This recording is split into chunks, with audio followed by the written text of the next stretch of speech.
Good morning, everyone. The Subcommittee on Health will now come to order. I just want to note that we will be recessing the hearing for an all-member classified briefing today on Iran and Iraq at 1 o'clock. So if needed, we will return and continue the hearing once the briefing is complete. The chair now recognizes herself for 5 minutes for an opening statement. I want to welcome our witnesses and thank them for being here. The chair wishes all of the members, everyone that's in the room, those that are here to observe a blessed new year to each one of you and to your families. Last year, our subcommittee was remarkably productive. We held 19 hearings and passed 31 bills, all of which had some bipartisan support.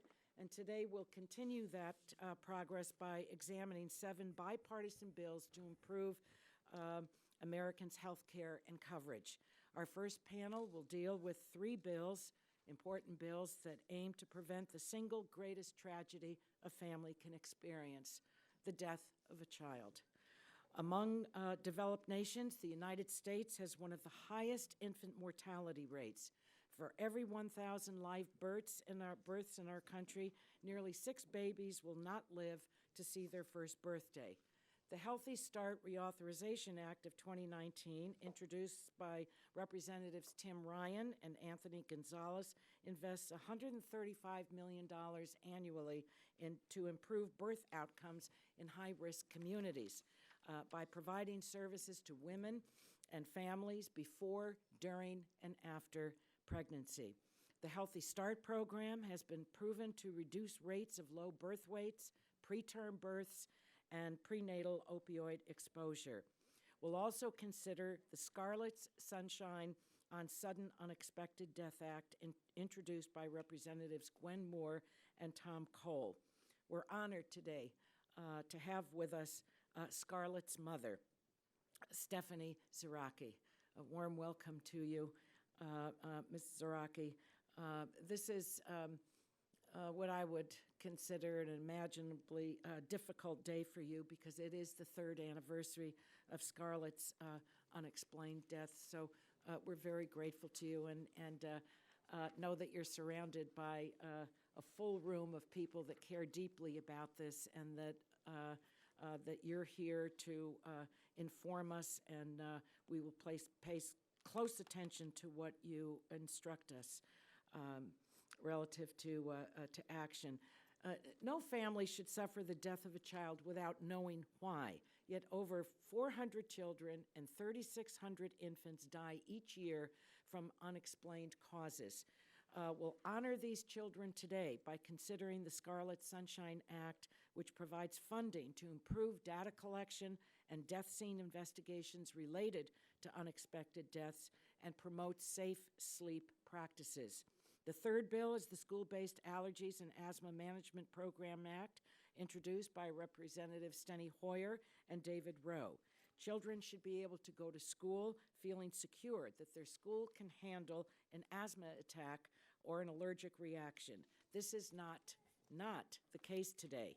The legislation preferentially awards children's asthma treatment grants to states whose public schools have plans for managing asthma. I like the sound. That's all right.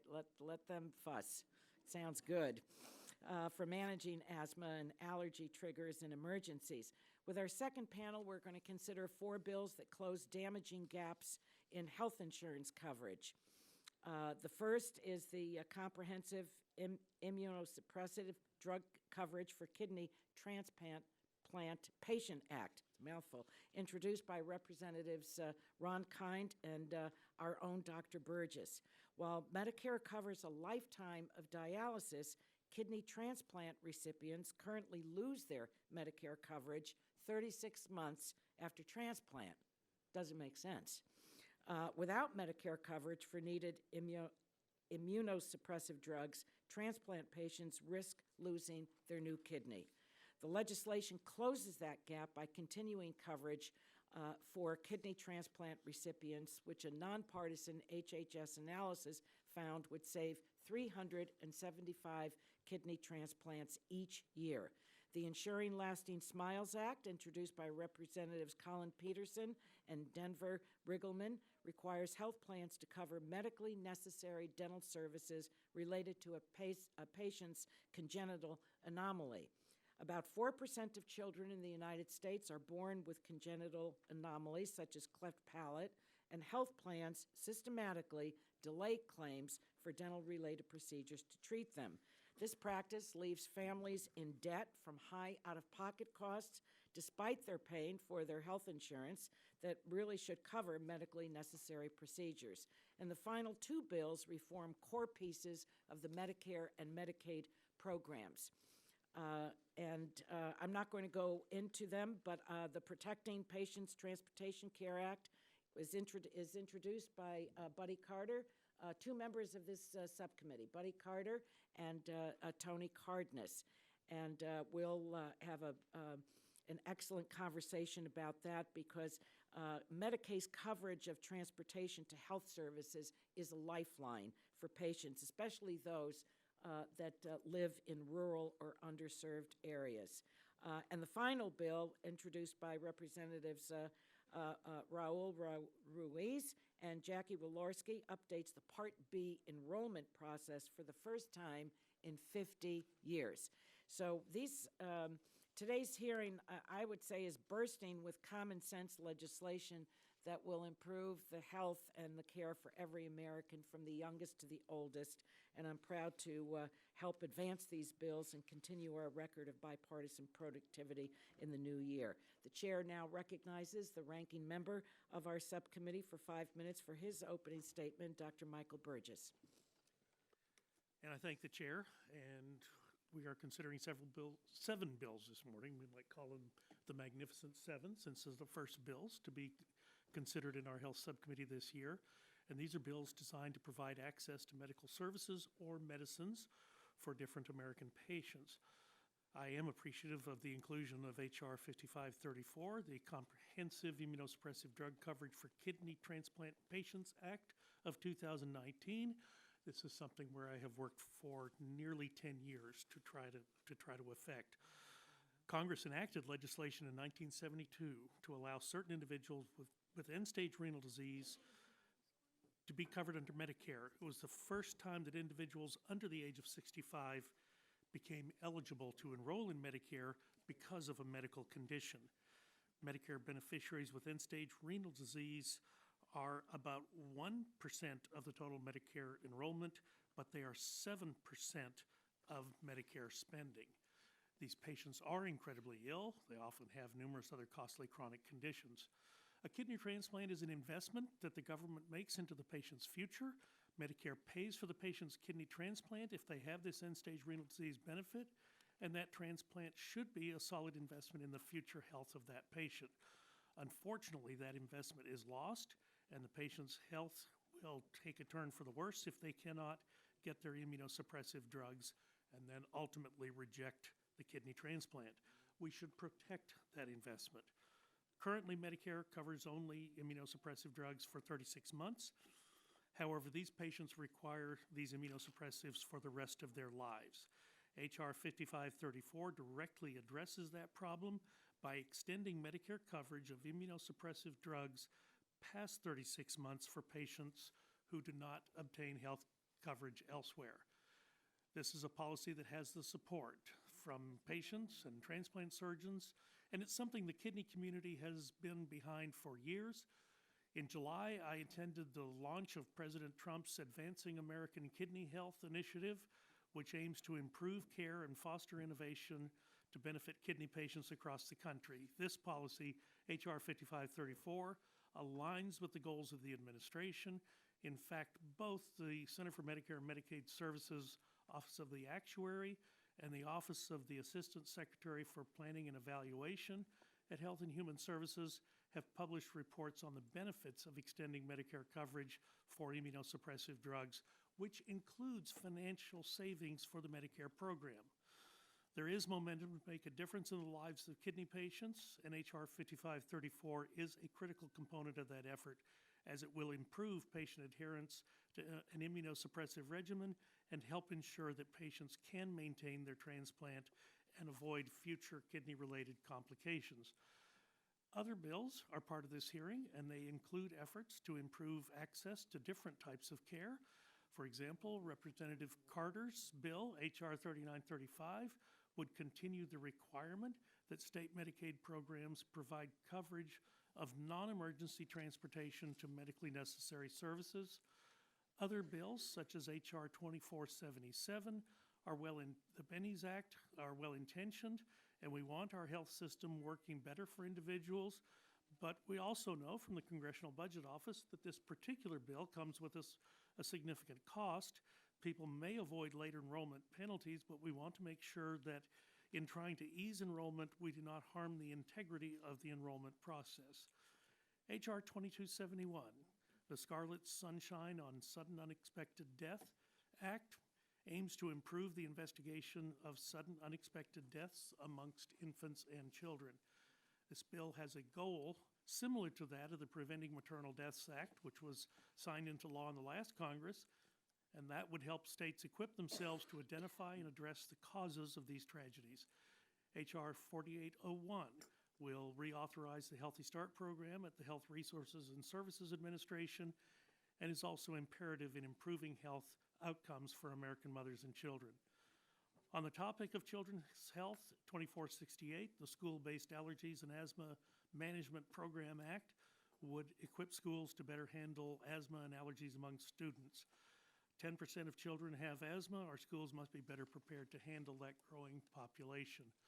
So, Madam Chair, I'm glad we are looking at these bills today, and we had an agreement to consider them all before the subcommittee, and I hope other bills that we requested to be part of this hearing are soon under consideration. I want to thank all of our witnesses for being here today and sharing their information with us, and I'll yield back. The gentleman yields back. I have the fullest intention to break our first-year record. So I look forward to more and more bills being heard, taken up, acted upon. It's a pleasure to recognize the chairman of the full committee, Mr. Pallone, for his opening statement for 5 minutes. Thank you, Madam Chair. Today, the Health Subcommittee continues its bipartisan work to improve health outcomes and health care coverage.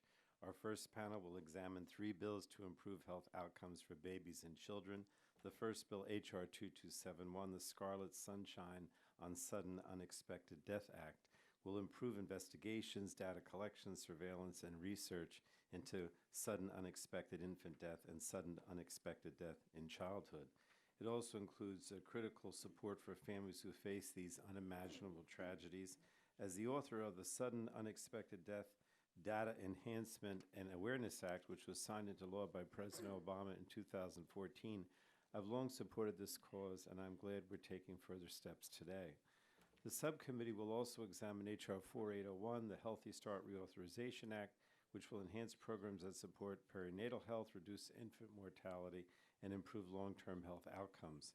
Despite serving communities that have much higher rates of infant mortality, Healthy Start grantees have shown their ability to bring their community's overall infant mortality rate below the national average, demonstrating the program's success and the need to expand and strengthen it. And rounding out the first panel, the subcommittee will review H.R. 2468, the School-Based Allergies and Asthma Management Program Act, a bill that will provide incentives for schools to help prevent and treat asthma and allergy-related emergencies. Now, on our second panel, we'll examine 4 bills that improve health insurance coverage. H.R. 2477, the Benny's Act, will provide individuals approaching Medicare eligibility with critical information about the Medicare enrollment process. This common sense notice will empower people to make better choices about their health care coverage and avoid costly lifetime late enrollment penalties, and it will also eliminate harmful gaps in Medicare coverage. We'll also discuss H.R. 5534, the Comprehensive Immunosuppressive Drug Coverage for Kidney Transplant Patients Act. This bill removes the 36-month limit on Medicare coverage of immunosuppressive drugs after a kidney transplant surgery. Those who are fortunate enough to receive a kidney transplant rely on this medication for the rest of their lives, so it's important that Medicare offers the coverage necessary to protect the incredible gift of life that a transplant brings. We also discuss H.R. 1379, the Ensuring Lasting Smiles Act, which requires all individual and group market health plans to cover medically necessary treatment resulting from congenital abnormalities. About 3% of American children are born with congenital abnormalities or birth defects that affect the way they look, develop, or function, and often for the rest of their lives. So these children require serious medical treatment that is often not covered by health plans, either because it's deemed cosmetic or because the treatment involves dental services. However, this treatment is critically important and medically necessary, particularly for children with serious dental anomalies. Our witness today, Kevin Kozer, will tell us about his family's longstanding struggles to get his son Cannon's medical treatment covered, and H.R. 1379 would ensure that children like Cannon get the treatment they need. And finally, we'll consider H.R. 3935, the Protecting Patients' Transportation to Care Act, which will ensure that some of the most vulnerable Americans will continue to be able to access the care they need through Medicaid, regardless of where they live. These bills make important strides to improving health outcomes and health coverage.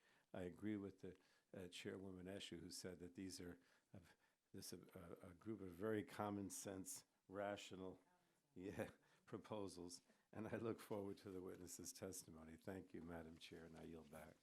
The gentleman yields back. It's a pleasure to recognize the ranking member of the full committee, our friend from Oregon, Mr. Walden, for his 5 minutes. Thank you, Madam Chair, and welcome everyone in the new year, and a good group of bills before us today in our first hearing of the new year. As you know, at today's hearing, we will have the opportunity to review initiatives intended to advance public health and wellness in children, as well as other proposals affecting the Medicare and Medicaid programs. H.R. 2271, the Scarlet Sunshine on Sudden Unexpected Death Act, works to improve current efforts to further understand both sudden unexplained infant death and sudden unexplained death in childhood. I'd like to thank Stephanie Zarecki for being here today, the mother of Scarlett, for whom the bill is named, for being here to share Scarlett's story. It's really important. Circumstances surrounding these unfortunate tragedies are oftentimes not fully understood, which makes determining the causes of sudden deaths of infants and children very challenging. H.R. 2271, as you know, would improve the comprehensiveness and standardization of child and infant death investigations. As someone who's lost a child, I can't imagine the added heartache of a child's death being without any explanation. My hope is this legislation will find answers to those questions and, more importantly, prevent deaths in the future. In addition to H.R. 2271, we will review H.R. 4801, the Healthy Start Reauthorization Act, which reauthorizes grants to state and local organizations to provide services and support that reduce infant mortality and improve pregnancy outcomes. We'll also review H.R. 2468, that's the School-Based Allergies and Asthma Management Program Act. This bill authorizes the Department of Health and Human Services in making asthma-related grants to give preferences to a state with comprehensive school-based allergy and asthma management programs that include on-site personnel trained in the administration of allergy and asthma rescue medications. We'll also review H.R. 1379, the Ensuring Lasting Smiles Act, which would ensure children with congenital anomalies have their medically necessary treatment covered by private insurance. Last year, I met with Dr. Keith Kruger, a surgeon in Central Oregon, about this issue and heard the frustrations of his patients and their parents who had to fight too hard just to get the treatment covered. So I think my colleagues on both sides of the aisle would agree that the language in this bill could be improved to avoid any unintended consequences, but I do believe we should fix this issue and give patients the peace of mind that their care will be covered. We'll also review H.R. 3935. That's the Protecting Patients' Transportation to Care Act, which codifies in statute the non-emergency medical transportation benefits for the states, which has the odd distinction of being a mandatory benefit that's not in the statute, but instead established through regulation. So I'm glad we're having a hearing on this bill, as it's critical we hear from states and communities served by this benefit as to how it's working and what value it brings to the Medicaid program. Next, there's H.R. 2477, the Bennies Act, which seeks to better align enrollment under Medicare Part B. The bill also seeks to provide more outreach to those eligible for Medicare Part B to sign up as soon as an individual is eligible, and attempts to mitigate enrollment penalties for those who do not sign up in time. The version of the bill we're considering today and what has been reported out of Ways and Means are both improvements over previously introduced versions, and I look forward to negotiating the language if the majority chooses to proceed with the markup, Madam Chair. Finally, we'll review H.R. 5534, which Dr. Burgess has championed for years. It's a great example of how Medicare rules can be nonsensical. Not what he's championed, but what he wants to fix. Individuals who have received a kidney transplant require immunosuppressive drugs for the rest of their life in order to minimize the risk of their immune system rejecting the kidney. Unfortunately, Medicare currently only provides payment for immunosuppressive drugs for 3 years while providing coverage for a lifetime of dialysis treatments. So Medicare will currently pay for dialysis, pay for a transplant, pay for the drugs for 3 years, and then stop paying. So patients are more likely to lose their transplanted kidney, and then guess what? Medicare goes back to paying for dialysis. We'll pay for a new transplant and 3 more years of drug coverage. Extending immunosuppressive drug coverage for the lifetime of kidney patients is a cost-effective way for the federal government to improve clinical outcomes for those with end-stage renal disease. Despite decades of legislative efforts in supporting clinical data, extending coverage for immunosuppressive drugs has not been passed into law. But I'm pleased we're reviewing this bill today. Hopefully we can change that in this year. So together, these are really important pieces of legislation, Madam Chair, and I look forward to hearing from our witnesses and working with you going into the new year. And also, just as a note, I have to go down to the other subcommittee. We have 2 subcommittees meeting simultaneously, so some of us you'll see come and go. And so thanks for having this important hearing today, and I yield back the balance of my time. Thank you. The gentleman yields back. The chair reminds members that pursuant to committee rules, all members' written opening statements shall be made part of the record. Now I'd like to introduce our witnesses for our first panel.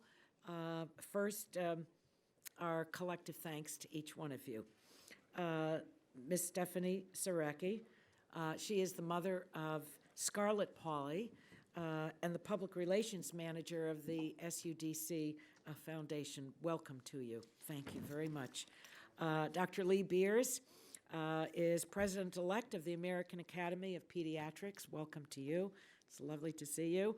And Mr. Kenneth Mendez, it's great to see you, president and CEO of the Asthma and Allergy Foundation of America.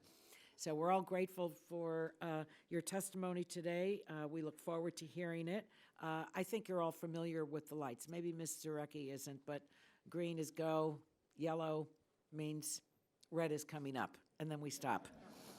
Okay? So let me call on Ms. Zarecki first. You're recognized. You have 5 minutes, and we look forward to hearing your testimony. And again, we are really indebted to you for traveling to us. And as I said in my opening statement, this is a tough day. But just think of how you're optimizing your time in instructing us so that others hopefully will not have to bear the sorrow that you have. So you're recognized for 5 minutes. Turn the microphone on. Yeah, I should have said that. I'm sorry. That's all right. No penalties. Good. I thank the committee for inviting me today, and I also thank Representatives Moore, Herrera-Butler, and Cole for introducing Scarlet Sunshine on Unexpected Death Act in the House of Representatives, and Senators Casey and Isaacson for their leadership in the Senate. I know this issue is one that the chairman and Ms. Moore in particular have cared about and worked on for many years. As grateful as I am, I hope you will understand why I wish I weren't here. This legislation is named after my daughter, Scarlett Lillian Pauley, and I am here because she cannot be. Today is the 3rd anniversary of the worst day of my life, the day when the girl you see with big blue eyes and an angelic face left this earth when she was just 16 months old. Scarlett lit up the world from the moment she entered it. She loved to read. Her favorite book was Barnyard Dance by Sandra Boynton. Her face would light up when I would read it to her as she sat on my lap, and my husband Ryan would do a dance that matched each line. Scarlett also loved music. Her favorite song was You Are My Sunshine, which is the inspiration for the legislation's name. Scarlett loved to smile. She was known for her serious face, which led many to think she didn't like them, but we always knew it was just because she was studying them. Once she learned how much she loved to smile and to make others smile, Scarlett was never happy until she could get everyone around her smiling. Scarlett loved life and made the most of her short one. January 7th, 2017, Scarlett came down with a mild cold and it had a slightly elevated temperature. 3 years and approximately 16 hours ago, Scarlett enjoyed her bath and a final performance of Barnyard Dance. I nursed her to sleep, gave her warm cheeks and final kisses, and put her in her crib. 3 years and 11 hours ago, I checked on her as parents often do before heading to bed. I opened the door to her room, expecting to hear the sweet noises of her sleeping peacefully. If you have children, I'm sure you remember holding your breath, waiting for your child to take their next one. If it took a bit too long, your heart would sink into your stomach until you heard that next sweet inhale and your heart bounced back to your chest. 3 years and approximately 11 hours ago, that next breath never came for Scarlett.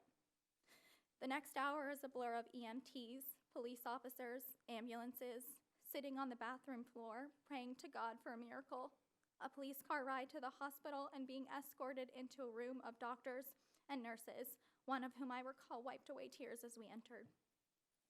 3 years and 10 hours ago, a doctor told us there was nothing more they can do, and my Scarlett, the very reason for every beat of my heart and every breath I took, was gone.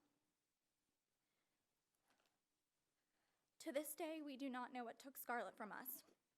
We agonized for 5 months and 6 days, waiting for the results of her autopsy.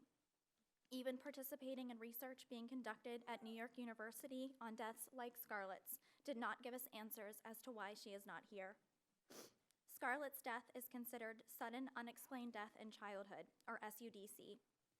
SUDC is a category of death in children between the ages of 1 and 18 that remains unexplained after a thorough investigation, including an autopsy.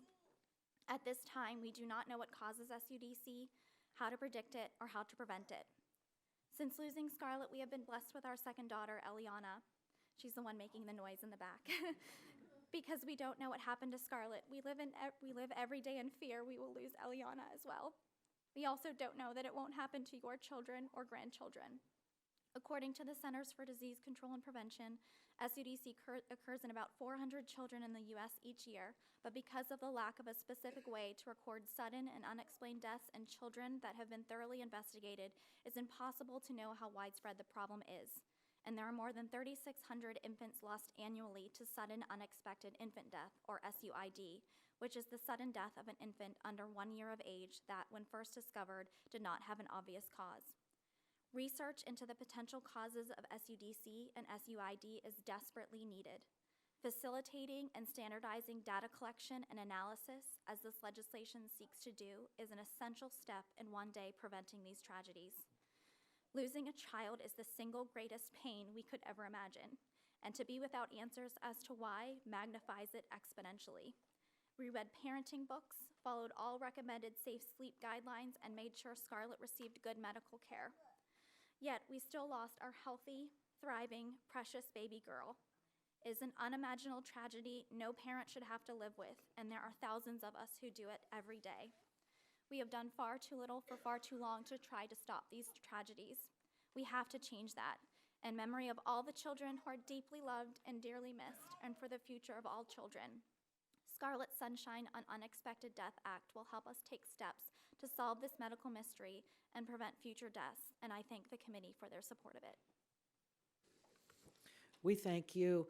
I want to recognize our colleague, Congressman Mike Doyle, that is here. Ms. Zaraki is represented by Congressman Doyle, and the reason that he hasn't spoken up yet is because he's not a member of our subcommittee. We have these funny rules around here, but he will be recognized, but it's after members of the committee we finish recognizing them. But we welcome Congressman Doyle to the subcommittee and for your testimony. And now I would like to recognize Dr. Lee Beers, again, the president-elect of the American Academy of Pediatrics. Welcome to you, and you have 5 minutes for your testimony. Wonderful. Good morning, Chairwoman Eshoo, Ranking Member Burgess, and members of the subcommittee. My name is Dr. Lee Beers, and I'm a pediatrician and president-elect of the American Academy of Pediatrics. First, thank you, Ms. Zaraki, for your powerful testimony. I'm here today officially representing the AAP, a nonprofit professional medical organization of over 67,000 pediatricians, pediatric medical subspecialists, and pediatric surgical specialists. Thank you for holding this hearing today on a number of bills to improve health outcomes. Today, I will speak to 2 of them, the Scarlet Sunshine on Sudden Unexpected Death Act, and the Healthy Start Reauthorization Act. The AAP strongly supports both pieces of legislation. Together, these bills will help reduce infant mortality, prevent sudden, unexpected infant and child death, and promote healthy child development. I will first discuss opportunities to address sleep-related infant deaths and other unexplained child deaths through the AAP-endorsed Scarlet's Sunshine on Sudden Unexpected Death Act. In the 1990s, AAP recommended that babies sleep on their backs and partnered with government agencies on the successful Back to Sleep campaign. These efforts initially led to a substantial decline in sudden unexplained infant deaths. However, we have seen little progress in over a decade, and persistent racial and ethnic disparities remain. To make additional progress, we need better information on the circumstances surrounding sleep-related death and other unexplained child death, and to better promote what we already know about keeping children safe. Scarlet Sunshine would help improve and standardize death scene investigations and autopsies, and would provide training on best practices. In addition, the bill would expand the vital work of child death review teams. It would help promote evidence-based safe infant sleep, including providing safe sleep products like cribs and play yards to low-income families. Finally, the bill would authorize funding for parent support services like grief and bereavement counseling. I vividly remember the first time I consoled a grieving father in the emergency department after losing his infant son to a sleep-related death. The lack of answers or services for this family left me feeling helpless and angry. Scarlet Sunshine would help us better understand and prevent these and similar tragedies, while better supporting affected families. I urge the committee to advance this legislation as written. I also thank the committee for advancing the Safe Sleep for Babies Act, which would ban dangerous inclined sleepers and crib bumpers. The full House passed that bill last year, and we urge the Senate to pass it without delay. The AAP also strongly supports the Healthy Start Reauthorization Act of 2019. In the United States, the infant mortality rate fell by 14% between 2007 and 2017. Healthy Start has played a critical role in this success by working to ensure that women living in communities with higher than average infant mortality rates have access to early prenatal, postpartum, and infant care. However, despite a declining infant mortality rate nationally, significant inequities persist in infant birth outcomes. In fact, infants born to non-Hispanic Black, Native American, Alaskan Native, and Pacific Islander mothers all experience higher than average rates of mortality. Maternal mortality is also a serious ongoing crisis in the United States. According to the CDC, the national rate of maternal mortality has more than doubled since 1987. Alarmingly, Black women, Native Americans, and Alaska Natives are 2 to 3 times more likely to experience pregnancy-related deaths regardless of socioeconomic status. These staggering statistics on maternal health and infant mortality illustrate the importance of reauthorizing Healthy Start. As a pediatrician right here in Washington, D.C., I have seen firsthand the need for and the positive impact of programs like Healthy Start. Mothers, infants, and families greatly benefit from the connection to resources that may not otherwise be available to them, including healthcare services like prenatal care, enabling services like case management, and public health services such as immunizations. The Healthy Start program has positively impacted families and communities throughout the United States and here in D.C. For instance, in 2015, Healthy Start reduced infant mortality rates among program participants compared to the national rate. Despite its success, this program has not been renewed since 2013. The Healthy Start Reauthorization Act of 2019 would not only reauthorize this essential program for 5 years, it also makes key updates, including explicit consideration of social determinants of health. We know that negative social influences can impact physical health, social-emotional development, and educational achievement throughout the lifespan. Healthy Start is a much-needed program that works in reducing preterm birth, infant mortality, and maternal mortality. We urge its swift reauthorization. Thank you for the opportunity to be here today, and I look forward to answering any questions you may have. Thank you, Dr. Beers. I think you'll be pleased to know that the subcommittee has addressed the issue of maternal mortality rates in our country, and that legislation now awaits the full committee. It's a pleasure to the floor. I'm sorry. Big difference between the two. But we're on our way on that one. It's just a horrible statistic, shameful statistic in our country. It's a pleasure to recognize Mr. Mendez for 5 minutes for your testimony. Welcome again, and thank you. Thank you, Chairwoman Eshoo, Ranking Member Burgess, and members of the committee. I'm Kenneth Mendez, President and CEO of the Asthma and Allergy Foundation of America, or AFA. AFA is the leading patient organization for Americans with asthma and allergies and the oldest asthma and allergy patient group in the world. Thank you for inviting me to offer testimony in support of 2468, the School-Based Allergies and Asthma Management Program Act. This bipartisan bill is an important step in promoting health and even preventing death for the millions of American children living with asthma and with food allergies.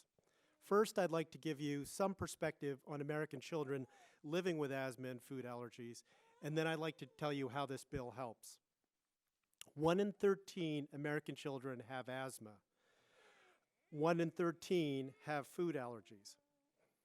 This means that every school in the U.S. is likely to have children with these conditions. Imagine breathing through a straw filled with cotton and the fear you would feel knowing you weren't getting enough air to breathe. That's what it's like to have asthma. About 3,600 people die every year from asthma in the U.S. For example, just last month we heard about a 13-year-old Broadway star, Laurel Griggs, dying of an asthma attack. No one needs to die from asthma. Here's some more statistics. Asthma is the most common chronic disease among children and major cause of childhood disability. Asthma is more common among children from low-income families and among Black and Hispanic children. Childhood asthma is one of the top reasons for missed school days, close to 13.8 million missed school days, and substantial economic costs through lost work days for caregivers. Now imagine having a life-threatening food allergy where accidental exposure to a known food allergen can trigger an allergic reaction that could kill you if you don't have life-saving epinephrine administered in the first few minutes of the reaction. That's what it's like to live with food allergies. Food allergy deaths are relatively rare, but are tragic and often preventable. Food allergy prevalence among children, along with related emergency department visits, have increased sharply over the past 2 decades. Food allergy prevalence among children increased by 50%, with peanut allergies more than tripling. Schools can help by preparing to address emergency situations, promoting awareness among teachers and staff, and providing a safe and healthy school environment that minimizes asthma and allergy triggers. AFA issues a state honor roll looking at asthma and allergy policies related to schools. We've seen a great deal of progress over the years in many areas, with 15 states on our 2019 honor roll compared to 8 in 2013. However, there are still too many gaps. For example, only 27 states require schools to have emergency protocols for asthma, and only 36 require emergency protocols for anaphylaxis. Only 24 states require schools to maintain allergy and asthma incidence reports. Only 12 require indoor air quality management plans, and only 8 accept acceptable minimum standards for nurse-to-school ratios. H.R. 2468 would help address these gaps by creating a grant-making preference in CDC's existing asthma grants program for those states that require all public secondary and elementary schools to have certain key measures in place as part of a comprehensive school-based allergy and asthma management program. The bill has support from a number of major stakeholder organizations, including AFA, the 2 major allergy, asthma, and immunology doctor organizations, the National Association of School Nurses, and other nonprofit patient organizations in the asthma and allergy community. This bill is important because both asthma and food allergies present serious threats to health and children's learning, as well as posing enormous economic burdens on families and on the healthcare system. This bill will help children be safe, healthy, and ready to learn. AFA is grateful for the subcommittee's consideration of the bill, and we stand ready to help the committee in any way. Thank you very much for your testimony to each of the witnesses. And now we will move to that we've concluded the the witnesses' testimony. I'll recognize myself for 5 minutes of questions. I'll start with Ms. Zarecki. Again, thank you for being here today.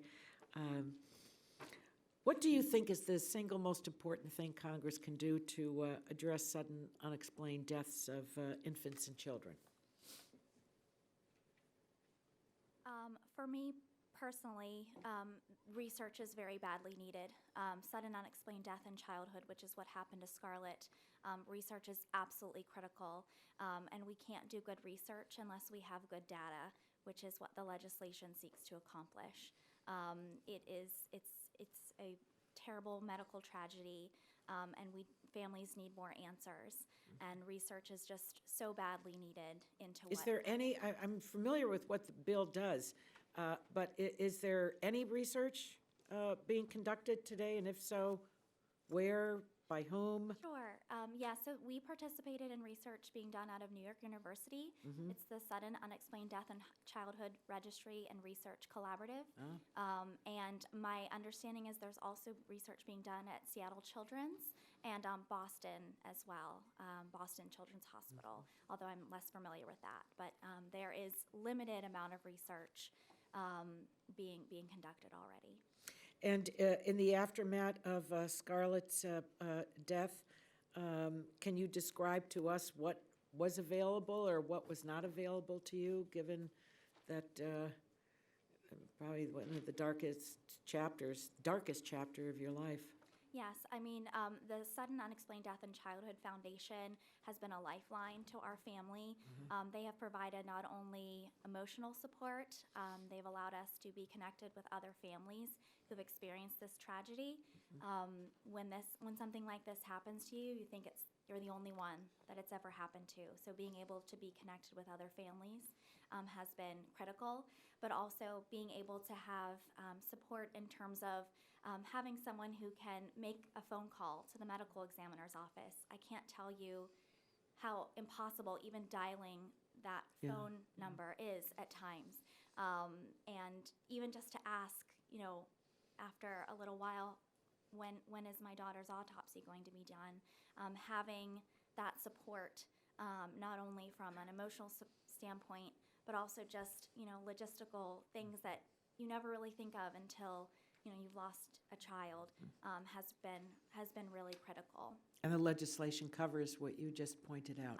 It mostly covers data collection, and so that we can support research and figure out what happened to these children. Okay, Dr. Beers, thank you. The United States, as you said, is the most dangerous place in the developed world to deliver a baby. I can't believe that that's a statistic next to the two words, United States, but that's our challenge, and we need to meet the challenge. Each year, 700 American women die, and 50,000 women are severely injured due to complications related to childbirth. For African American women in the United States, it's even more dangerous because they're 3 times more likely to die from childbirth than white women. In ProPublica's reporting, it found that, quote, the American medical system is focused more on fetal and infant safety and survival than on the mother's health and well-being. Do you agree with that finding? I don't know that it's focused more on that, but I would say that we need a much greater and more intense focus on maternal health and on access to high quality, accessible, and culturally sensitive. We really shouldn't be pitting one against the other. It's not a race to the bottom. And healthy mothers and healthy families engender healthy babies. Now, do you have recommendations on how the Healthy Start program, and you gave it very good scores, which I like hearing, how it could improve maternal health while also helping infants? Yeah, absolutely. I think a couple of the areas where Healthy Starts really helps improve maternal health. I think one, the services are really targeted to areas where there are higher rates of infant mortality, which are often coexistent with higher rates of maternal mortality as well. The services Healthy Start provides are very individualized and targeted to the individual mother, and really do help address some of the social determinants. When we look at maternal mortality rates and infant mortality rates, a significant contributor to those are social influences and social determinants. Well, do you think the program is doing enough to address racial disparities in maternal and infant health? And if not, what more should be done? I think there's always more we can do. When we look at the data and the evidence, we see these tremendous disparities. We see the tremendous disparities in race and ethnicity, regardless of socioeconomic status. And if we see those numbers, we know we're not doing enough. And so we need to continue to provide culturally appropriate services. We need to continue to engage communities and families in developing solutions. And in addition to addressing incidents of addressing bias that exists naturally in healthcare. Thank you. Well, I'm out of time, so Mr. Mendez, I'll submit my questions to you in writing, and I know you'll respond in a very timely way. The chair now recognizes Dr. Burgess, the ranking member of the subcommittee, for his 5 minutes to ask questions. And I thank the chair, thank our witnesses for being here today. Apologize because some of us have been in and out, but there is another hearing going on downstairs. I don't know why the committee leadership chooses to schedule important hearings on top of each other, but I guess it happened when we were in charge too, so I won't be too critical. We can handle it, that's why. Let me ask your Beers on in your written testimony, you talk about that you get a lot of questions related to the sleep, said that they're at the top of any new parent's list when they come to see me, and the guidance I give parents is critical to promoting safe practices. So here you are in the Subcommittee on Health, on the Committee on Energy and Commerce, with the vast audience on C-SPAN that tunes in and hangs on every word that we say.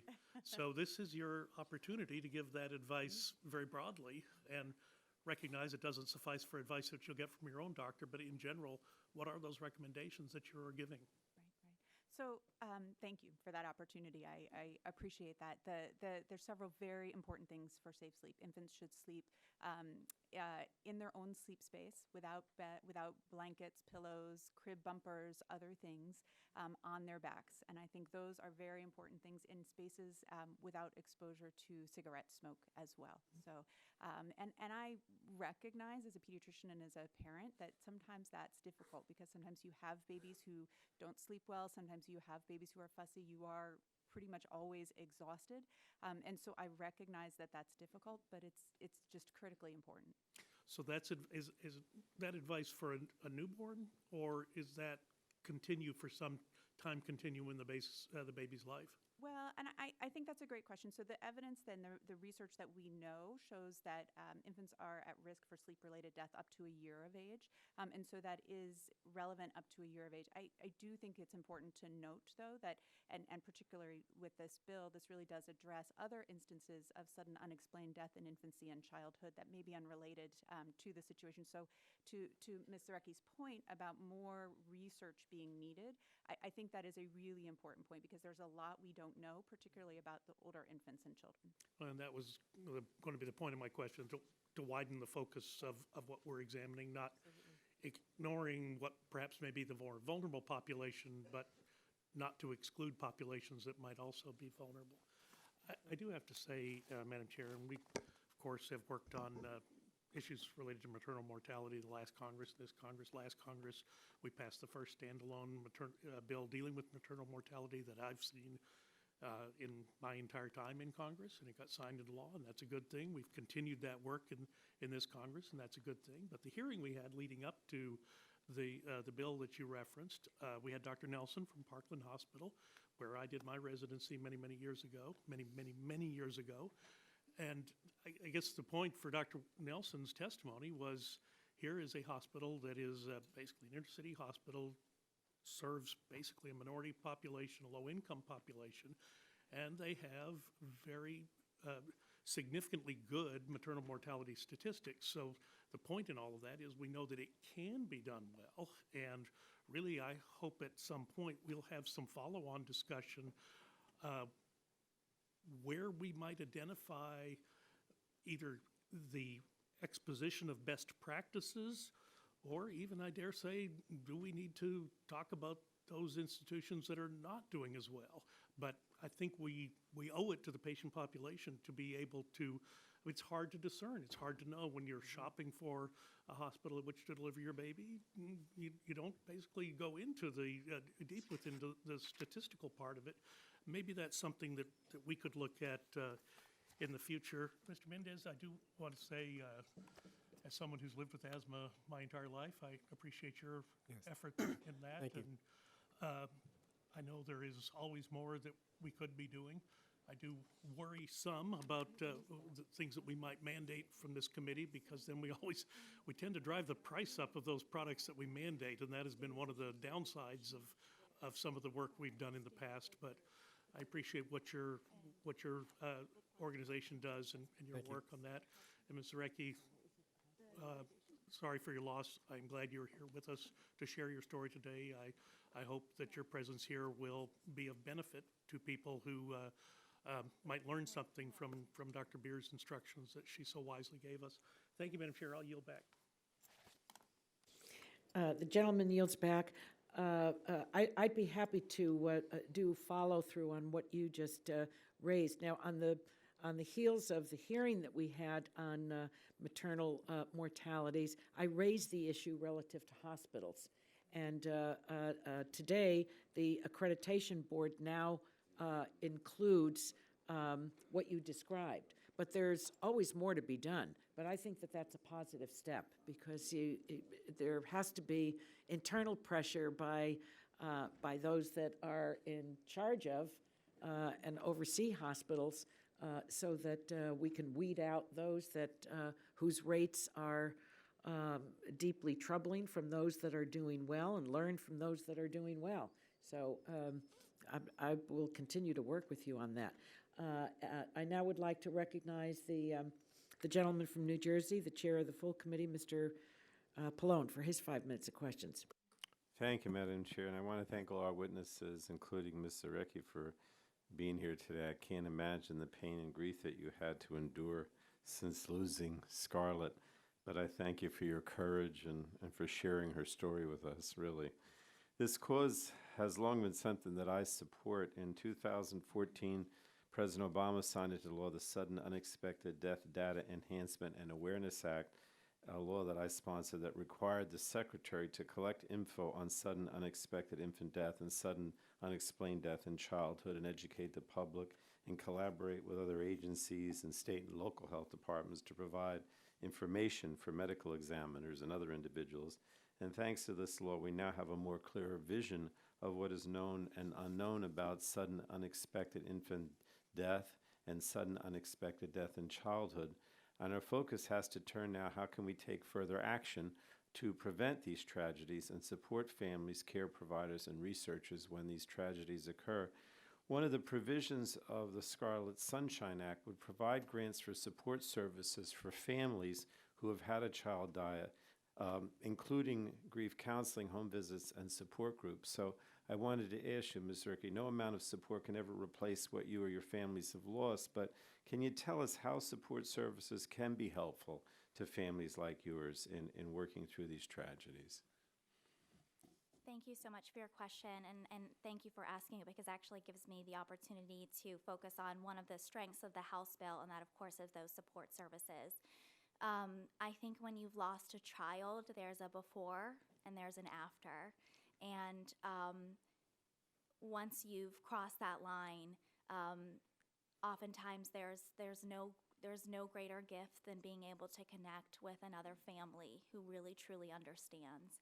And it's the support services that we have received through national foundations as well as local foundations in Pittsburgh. It has been absolutely critical in being able to live life after our loss. So, bereavement support for families, of course, is very critical. It's very badly needed. And I truly don't know where I would be today if I didn't have the support of other families who have walked this journey before me. And I thank you, Congressman, for your leadership on this issue and for working on it for many years. Well, thank you. Let me just turn to Dr. Beers from a physician's point of view.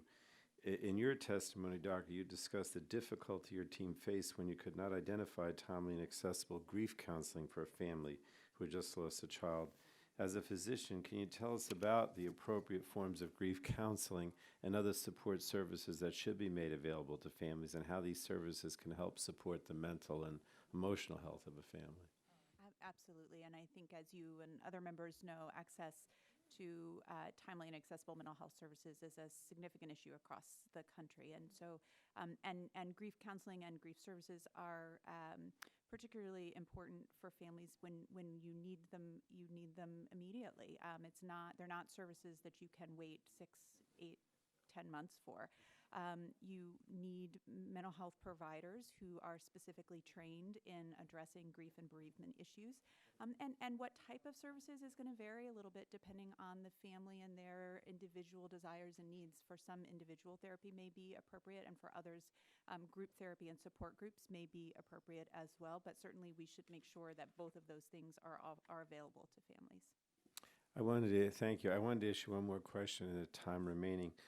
Another important provision of the bill supports grants for infants' safe sleep and efforts to decrease risk factors. You mentioned physicians began recommending positioning babies on their back for sleep starting in the 1990s. I remember that. And after which we saw a decrease in cases of sudden unexpected infant death. However, as continued tragedies demonstrate, we still have a lot of work to do. So in your testimony, you suggested that we might need to reframe safe sleep recommendations to address cultural or socioeconomic considerations.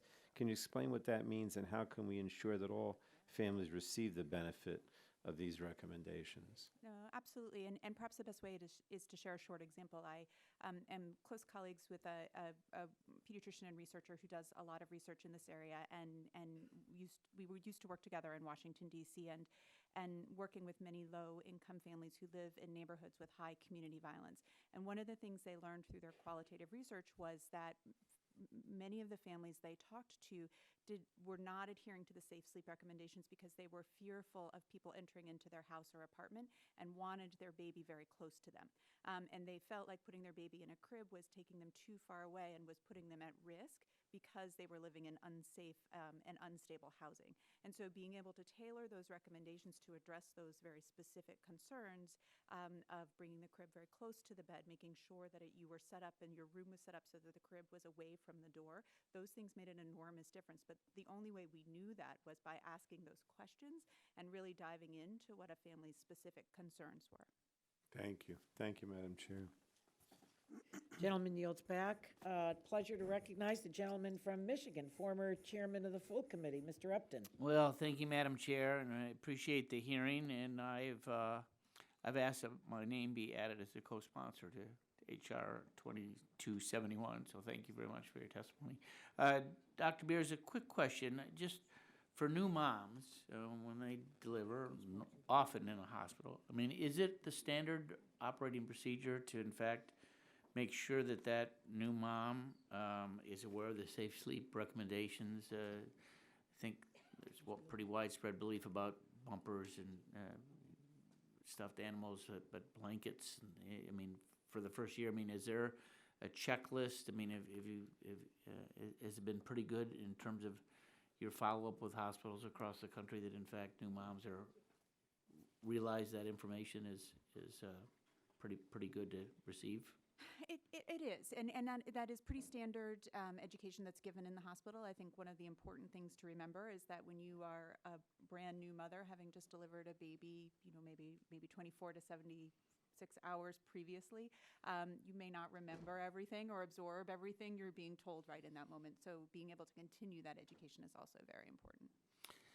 Dr. Menendez, I was chairman of the committee when we passed and signed into law Leader Steny Hoyer's School Access to Emergency Epiphenomena Act. Can you give us an update on how that bill is being implemented, as well as the School-Based Allergy and Asthma Management Program Act? Sure, I would say, it's a win-win when you look at the numbers and the results and the outcomes that, asthma is quite costly, and I think that we've reduced by $23 billion the amount of cost to the healthcare system, because what that act has tried to do was provide upstream help in terms of interventions before you end up in the emergency room or the hospital. I think for the National Asthma Control Program, $71 is saved for each dollar spent in the program. So to the extent that we can have forward-facing, more advanced protocols here to prevent asthma attacks or allergy attacks is really helpful. So continuing with this current bill, 2468, will help that by adding the asthma piece as well. Well, I look forward to pushing that legislation forward and appreciate your testimony. With that, Madam Chair, I yield back. Gentleman yields back. It's a pleasure to recognize the gentlewoman from California, Ms. Matsui, for her 5 minutes of echo chamber. Wow. Thank you very much, Madam Chair, and I want to thank the witnesses for being here today. You know, I was thinking about the fact that schools play a fundamental part in supporting the health and well-being of children, particularly with asthma and allergies. And given the rapidly growing prevalence of childhood food allergies, we must improve school allergy management programs to ensure the community safety and inclusion of all students. Moreover, I'm particularly alarmed that risk factors for food allergies and the reasons why these potentially life-threatening diseases are becoming increasingly common among kids are not fully understood at this time. For the 1 out of 13 children in the United States living with food allergies, and my grandson is one of them, and if you have someone in the family, you immediately become sensitized to this. I know too well the serious health, social, and economic impacts that a severe food allergy and related adverse immune responses like hives, asthma, and shock can have on children and their families, as well as their friends. So we must do more to recognize and study food allergies, and that's why I've introduced the FASTER Act, legislation that updates labeling laws to include sesame and expands data collection of Americans' exposure to specific food allergens. My bill aims to improve the way we monitor, manage, and treat these complex and multifaceted diseases. Mr. Mendez, thank you very much for specifically highlighting the growing prevalence and serious concerns related to childhood food allergies in your testimony. Can you expand on some best practices for managing food allergies in schools? I'm thinking about the fact that the school seems to be the environment that most children interact in, which means not only the personnel, it's the teachers, it's the parents, but it's also fellow students too. Yes. So how does this legislation incentivize greater dissemination of these best practices? Yeah, sure.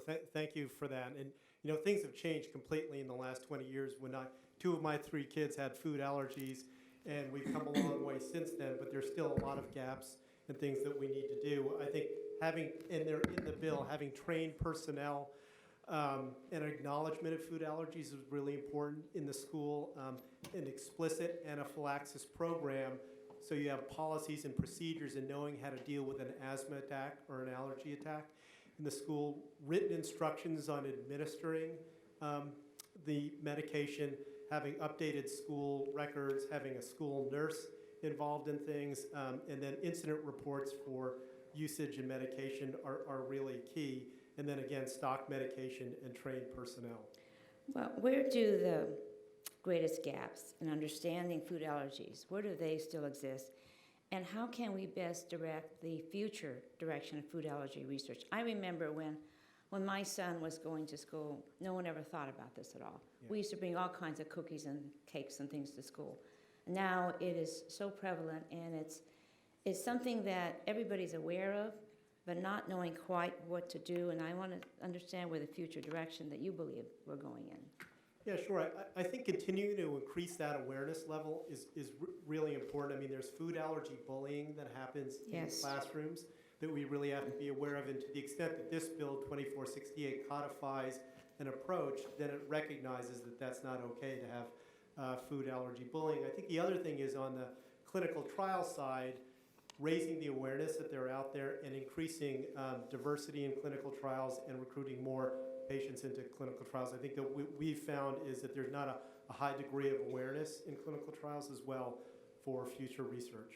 Do you find that there, in your understanding of schools, are there certain schools that, I mean, I'm sure that there are very disparities in where the schools are and the economic levels.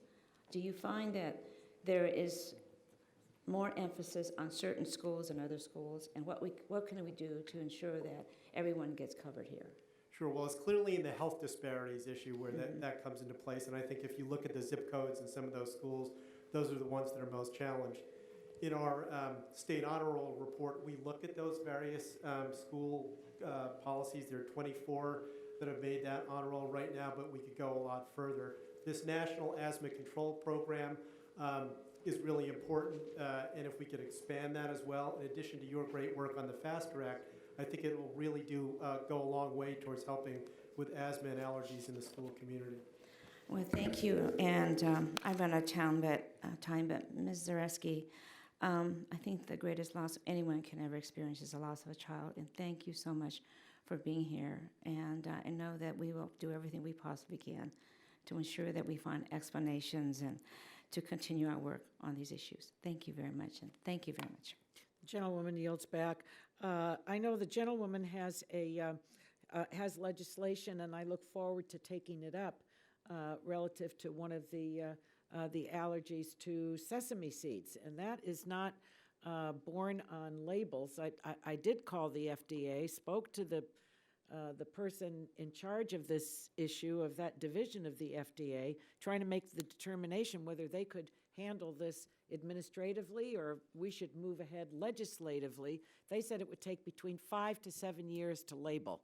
So I think we've got to get your bill going, Ms. Matsui. Okay. It's a pleasure to recognize the gentleman from Virginia, Mr. Griffith, for his 5 minutes of questions. Thank you very much, Madam Chair, and I too support the principles of Ms. Matsui's bill. My family are consummate label readers. Ms. Zarecki, you know, you talked about, and you got to me because you talked about those moments when you go in to listen to your child breathing, and I did that many times, particularly with my older son who has lots of food allergies and breathing issues, including asthma. And so I know that feeling, and I'm so sorry. That being said, let me switch back to allergies, which is where I had planned on going, but you know, the testimony is very compelling. I like the bill. I do have some questions about it. I will tell you that you know, this is not something new. As you know, it's been around for a long time. My mother loves to still tell the story. When I was 5 years old, I got in trouble for a brief period of time because I threw a cookie across the room. They did not understand. I had and still have a wheat allergy. I knew I couldn't eat that cookie. And back in the early 1960s, they didn't have rice cookies readily available or you know, other flours. Everything had wheat in it, and I knew I couldn't have it, but the aide who had just been hired had no idea and kept handing me the cookie and said, no, this is for you. And finally, after having refused it several times, I tossed it across the room. I don't remember it, but my mother loves to tell the story. Likewise, and as a part of what I was thinking about when you were testifying, one of the greatest days of my life was when my son, my older son, he's now 14, he will be embarrassed and roll his eyes if he ever sees this, but he was about 2 and a half. We don't know to this day what he got a hold of, but something that we were eating at a restaurant, he got something he was allergic to. We don't know what it was.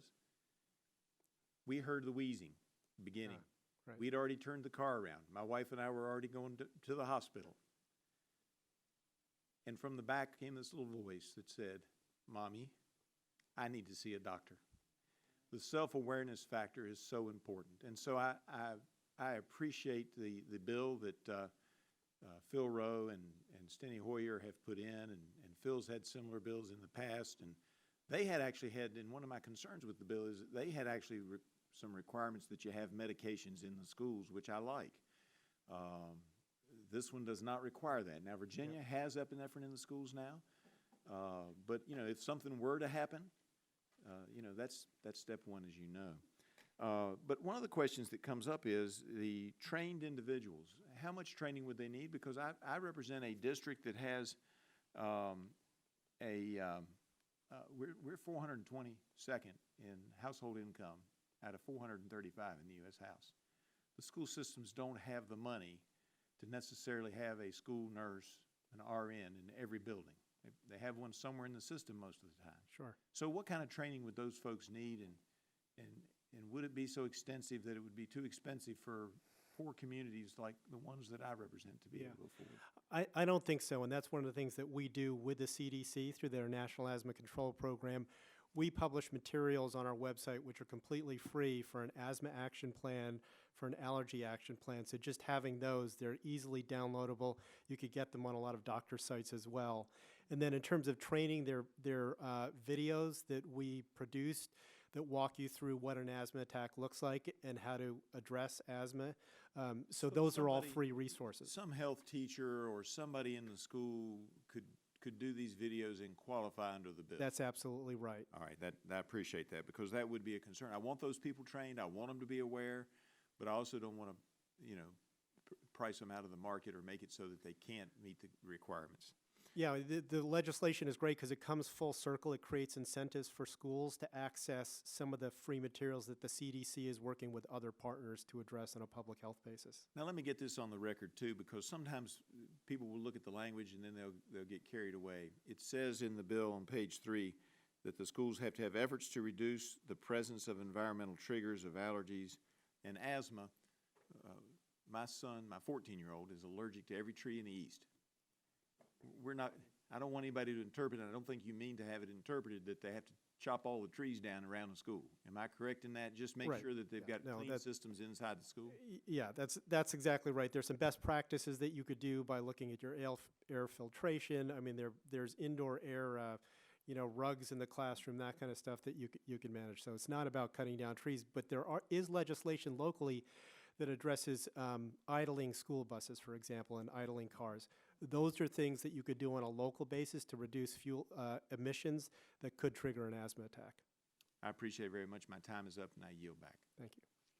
The gentleman yields back. It's a pleasure to recognize the gentlewoman from New Hampshire, Ms. Custer, for her 5 minutes of questions. Thank you very much. Great to be with you. And Ms. Zarecki, I'm so sorry for your loss, and I just want to say that I'm here today on behalf of my great-niece, Leah, who passed from SIDS just over a year ago. And as my niece has said, our family will never be the same. So Leah's with me always, every day. And the pain that my niece Miley and her husband Dan have gone through, and my sister Debbie and her husband Peter, and our entire family. So I'm with you every day. I appreciate your courage coming forward. And I want to thank Dr. Beers and every pediatrician in this country. I find it extraordinary when I went to do the research after losing Leah to understand the scope of this. It's quite an extraordinary public health success that we cut the number of unexpected infant deaths in half, I believe, from the back to sleep recommendations. But I'm troubled, having done the research. My staff is giving me some statistics in my home state of New Hampshire. In the period between 2011 and 2018, 62 sleep-related infant deaths in my home state, 15 due to SIDS, 42 undetermined. But despite the recommendations that all infants be placed on their backs to sleep, the New Hampshire Review Group found that only 48% of cases reviewed had been placed on their backs. And so I want to support, and I've asked to co-sponsor the legislation as well, I want to support the additional research from the truly unexpected, unexplained deaths. But I also want to focus on this issue of education and training. In our case, my great-niece Leah died in a daycare setting. And so one of the questions I have for both of you is, what more can we be doing for training parents? And I think your point was very important about we need to ask why they're not able to comply. What is your fear? What is your worry? But also, what can we do to be training childcare workers and providers. And Ms. Recchi, I think Dr. Beers would probably be best suited to answer that question. Scarlett's death was not an incidence. It was not related to unsafe sleep practices. Right. We followed the same guidelines from the AAP. We followed them until Scarlett was 16 months old, well past the age. So Scarlett's death is truly unexplained Truly and unknown. So I'm really not qualified to answer that, and would defer to Dr. And that's true in our case as Yeah. well. We Yes. followed, my niece followed all of the protocols. So if you could comment, Dr. Beers, both as to the sleep protocols, but also as to this unexpected, unexplained, what more we can be doing on research. Absolutely, absolutely. I'd be happy to. And I think your point about childcare is absolutely spot on, because as pediatricians, we are providing education to parents and families, but don't typically have the opportunity to provide direct education to childcare centers and childcare providers. And so that is a very important place. I think we need to be thinking about providing education to sort of larger licensed center-based childcares, but also smaller home-based and unlicensed childcare centers, because often that is another group that may slip through the cracks with education. Certainly, local jurisdictions can think about regulations to sort of require that kind of training, and then as professionals, we can work to make that training available. Can I ask about, in the research that's happening so far, and my niece and her husband are participating in the protocol at Boston Children's Hospital, and thank God they've had that support and that family support. Do we know from the research, is there an increased risk at the stage when a baby is beginning to roll over? And whether that is an issue to be concerned about? Yeah, I mean, you do see a peak around 3 to 4 months of age, certainly, which is a bit before that period of time. But I do think it really does then come back to the point that Ms. Recchi and others have raised, is that we have, there was a tremendous public health success with the Back to Sleep campaign, and it has somewhat plateaued. And what that tells us is that we really need more information, and we need better information and more consistent information when tragically infants and children do die inexplicably. And so getting that information so that we can make those decisions is I think, most important. And my time is over. I apologize, but I want to thank you for coming forward. Gentlewoman yields back. It's a pleasure to recognize the gentleman from Indiana, Dr. Bouchon, for his 5 minutes of questions. Thank you, Madam Chairwoman, and thank you for having this hearing today with all of these very important bills. I was a physician before, a surgeon, so a lot of these are near and dear to my heart. Mr. Menendez, though, as you highlighted in your testimony, roughly 5.5 million, or 1 in 13 American children currently live with asthma, a disease that is one of the leading causes of school absenteeism. The Department of Education and the Department of Health and Human Services recommend that schools have comprehensive management plans in place to support children with asthma. However, many schools do not have such programs in place, as we've heard. I'm proud that my home state of Indiana is a leader in addressing this growing health challenge and was named to the Asthma and Allergy Foundation of America's 2019 State Honor Roll list.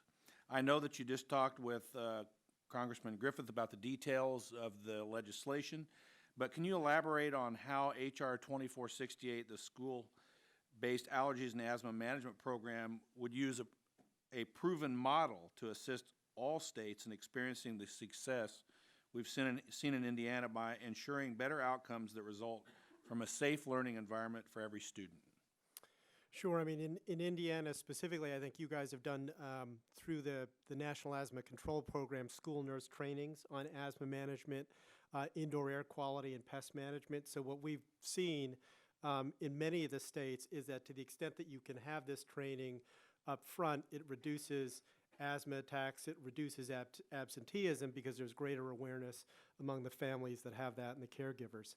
So this act specifically asks for, in an emergency situation, an asthma action plan or an allergy action plan, and we've seen that with the asthma action plan implementation over time, it's reduced absenteeism, I think, by 20% or so, to the extent that we've increased the number of asthma action plans that have been delivered there. So this legislation will help do that. There's a direct correlation between awareness and having an asthma action plan and now an allergy action plan to reducing missed school days.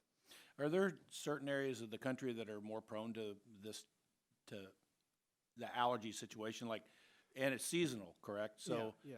I mean, Indiana, we have seasonal allergies just like everybody, everywhere else. But something like this legislation, which would create some uniformity, would still be applicable to most states, correct? I mean, even though there are obviously differences in the environment. Yeah, no, that's correct. I mean, the idea here is to create the incentives for all states to work with the CDC, because it's a competitive grant program. The CDC works with the public health departments in various states. So to the extent that we could expand that program by having states be more competitive and having these programs is really helpful. There are belts, that we've looked at. The central part of the U.S., we do an asthma capitals report, and the Northeast corridor, I-95, and kind of the Midwest are areas that we've seen, and we do that asthma capital report based on prevalence, mortality, and emergency room visits. So we clearly see there are pockets of where asthma is more significant. And we also do an allergy capitals report, which looks at some different criteria, and you don't want to be at the top of that list either, because it means that you're struggling in those areas. Yep. Thank you very much, Madam Chairwoman. I yield back. Gentleman yields back. A pleasure to recognize California colleague, Mr. Cardenas, for his 5 minutes of questions. Thank you very much, Chairwoman Eshoo, and also Ranking Member Burgess, for having this very critical and important hearing on these important matters. And I'd like to thank the panelists for coming forward and giving us your expertise, and especially Ms. Zaraki, thank you for your bravery and your courage in continuing to make sure that all of us on this side of the room and everybody in the room and throughout this country can benefit from knowledge and investment and efforts so that we can minimize these tragedies. So thank you all very much. In particular, I want to focus on the Healthy Start program. This important program addresses the infant mortality rate in America by providing grants to state and local community organizations that are in the greatest need. Now nearing its 30th anniversary, the program has created results, good results. Communities receiving Healthy Start grants have, on average, reduced their infant mortality rate below the national average, despite having a history of a higher infant mortality rate. However, the national infant mortality rate in our great country is still far too high. It's clear that we need to do more to improve the programs and ensure the funds are getting to areas that have the greatest need. Under current law, the Secretary of Health and Human Services is required to consider several factors that contribute to infant mortality rates when awarding grants, such as low birth weight. H.R. 4801, the Healthy Start Reauthorization Act, would require that the Secretary take other important factors into account, such as social determinants of health, and under consideration when awarding grants. Dr. Beers, can you give us some examples of social determinants of health that might affect the health outcomes of pregnant women and newborns? Absolutely. I think there's many examples. I'll highlight a couple. First would be food insecurity. If a family is living in a household where they do not have reliable access to food, that certainly is going to affect the health and nutrition of the mother and the developing baby. So that would be one example. Housing insecurity is another issue. We've talked a lot about environmental toxins, environmental influences on health, and certainly same for a pregnant mother. If she's living in a housing situation where she is exposed to mold or other unsafe environmental influences, that can have an influence as well. Transportation is another great example. If your OBGYN care is across town and you have no way to get there, you're not going to come to as many of those appointments. And so access to good, reliable, affordable transportation. I have many patients who have to make a decision between buying diapers and bus fare. And so making sure that families have and mothers have transportation is important. So all the top-line determinants that you just outlined, and as you mentioned, there are many more, but the interest of time, thank you for sharing those with us. Is this exclusively a rural issue or a big city issue, or is it pretty much across the board? the things that you outlined? It's really across the board.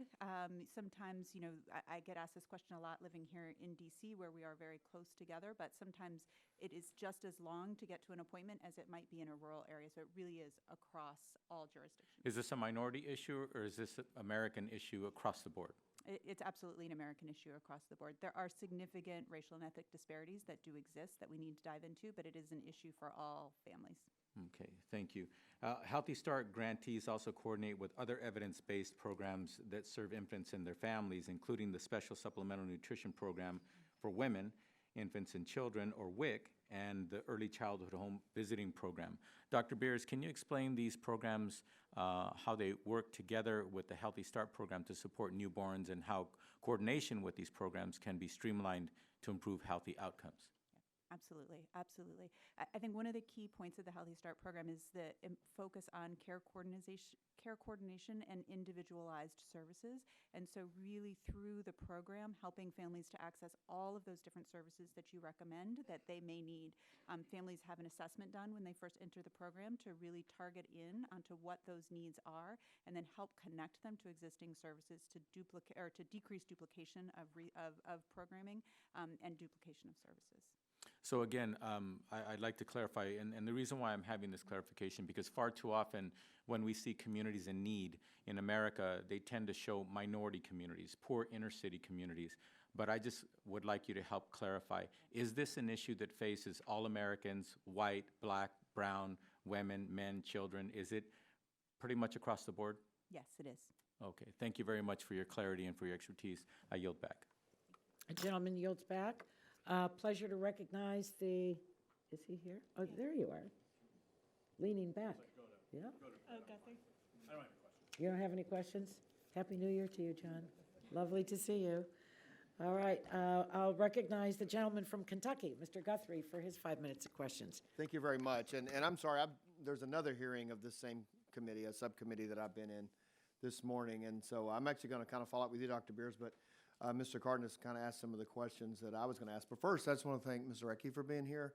I have a cousin that's had a similar situation. I know how devastating it can be on families. And as we look at the infant mortality declining by 14%, and we look at numbers, those are important, but it's also important to see faces, because the ones that are still affecting it is, so your willingness to come here at a difficult emotional time, present to us as we deliberate, make decisions. I can tell you, I look at faces I've met when I have to deal with issues like this far more than graphs that people put in front of you, so it's important that you do it. I know it's got to be emotionally draining, but it's important, and a good honor for your child. But Dr. Beers, so as Mr. Cardenas was talking to you, I know that in your testimony you said between 2007 and 17, infant mortality's dropped by 14%, which is good to know, because we're actually spent a lot of time in this committee studying mother mortality, which has not had the same decrease, it appears. So I know you were talking with Mr. Cardenas about things we need to do about the food insecurity and so forth. So what do you attribute the decrease to? And I think some of the things you mentioned before, can I kind of elaborate more? I know he kind of stepped on my question, so. But I think it's important to give you more time to elaborate on things we can. But why are we seeing the success? I always like, let's look at success and see if we can replicate it. Yes, absolutely. And I do also want to clarify, we have had tremendous success and still have a long way to go. Right, So exactly. That's, I think, an important point for us. So I think there's a couple of things. There's been tremendous progress in terms of access to care for pregnant mothers and children. So we've had good progress there. Families have had some growth in programs that allow them access to services focused on social determinants, such as Healthy Start, to really be able to connect families to those services that they need, and those services that really help decrease the barriers to getting the care that they need and observe.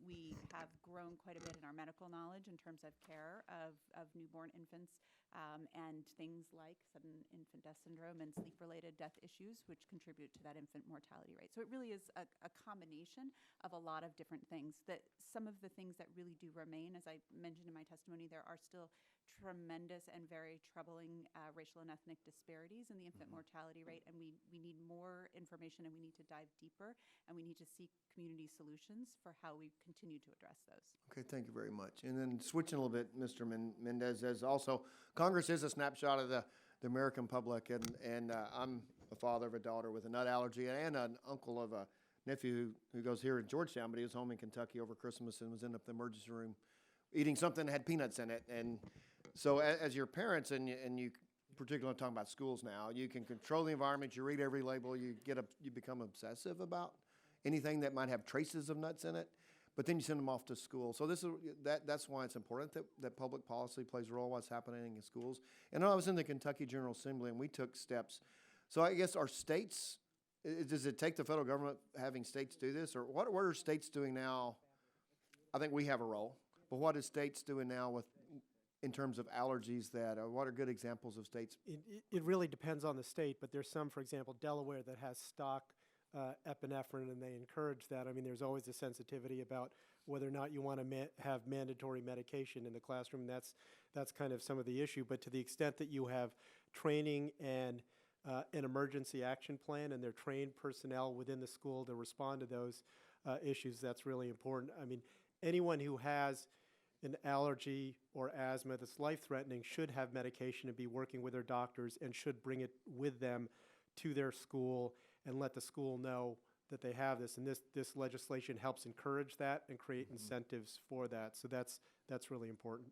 Okay, thank you. And those are my questions, and I will yield back. Gentleman yields back. Pleasure to recognize the gentlewoman from California, Ms. Barragan, for her 5 minutes of questioning. Thank you. Dr. Beers, thank you for mentioning the environmental influences. Oftentimes, we oversee those, or we don't discuss them enough. I happen to represent a district, California's 44th. It includes the Port of Los Angeles. It's surrounded by 3 freeways and the port. And there's high air pollution rates there. These factors, being surrounded by highways, help to contribute to some of the worst air quality in the country. Unfortunately, because of these factors, back home in Los Angeles, asthma is an epidemic. A stunning 1 in 11 children in Los Angeles County have asthma. In my very own district, children walk around with inhalers around their necks, and even the doctor's office, they stock up on boxes and boxes of these asthma inhalers, expecting to see children come in. It is so heartbreaking to see, and which is one of the reasons why I'm so happy that we are trying to move legislation to address this, although there is a lot of steps that need to be taken. The rates of asthma in communities of color are even worse. That's my very district. I have a district that's almost 90% Latino, African American. Some of the statistics say that 25% of African American children in LA County have asthma, and Hispanic children are 1.5 times more likely to die due to asthma when compared with other non-Hispanic children. Statistics such as these are one of the reasons that I am a co-sponsor of the school-based allergies and asthma management program. By incentivizing schools to maintain asthma management programs, students and parents can be assured that the child will be able to have the care they require in case of an emergency. Mr. Mendez, can you elaborate a little bit on how this bill, H.R. 2468, will help to reduce some of the racial disparities that we see happening with asthma? Yeah, sure. I mean, there's going to be a child with asthma or allergies in just about every school in the United States. So to the extent that this program creates incentives to have an asthma or an allergy action plan in the state, will be really helpful to all those communities. The CDC, which provides grants and works with the public health systems in each state, will favor whatever schools or whatever states have this kind of program. So to the extent that this becomes legislation, it creates incentives for schools and states to do this, then it'll improve funding and their likelihood for getting funding to prevent asthma and allergy attacks and have the right systems in place. When I was a kid, I remember my father had a home that was right near the freeway, and I didn't know any better. I said, well, geez, if you live near the freeway, that must mean it's going to be faster to get to where you want. So it's a great place. And of course, now knowing what I know and the allergies that I deal with, I know Yes, that there is definitely. a connection there. Besides this bill, do you have any ideas on other things that we could be doing to address asthma, and in particular on a congressional level? Sure. There's the outdoor environmental issues as well. I mean, to the extent that there have been rollbacks of some legislation that, have contributed to more dirty air. I mean, that's certainly an area you're witnessing it in your district. And I think in particular, they're trying to come up with specific standards for truck and truck emissions. And in particular, if you're in that window of that area where I think it's the port, there's quite a bit of short haul trucking, and there's quite a bit of pollution that's generated from that. So there's the outdoor environmental issue, and then there's the indoor environmental issues as well. Having indoor air quality and being aware of that in the schools. I mean, kids spend the majority of their time either at school or at home. Those are areas that we could really be focusing on. Great, thank you. And ladies, thank you for being here to talk about the infant mortality rates. Certainly in a community like mine, that's the majority minority. It's heavily impacted. In LA County, they've received over $1 million that we're able to invest in programs such as the Mama's Neighborhood Project, which provides tailored home visits during prenatal labor, delivery, postpartum, and interconception periods up to 18 months following birth. These visits help reduce the rates of infant mortality.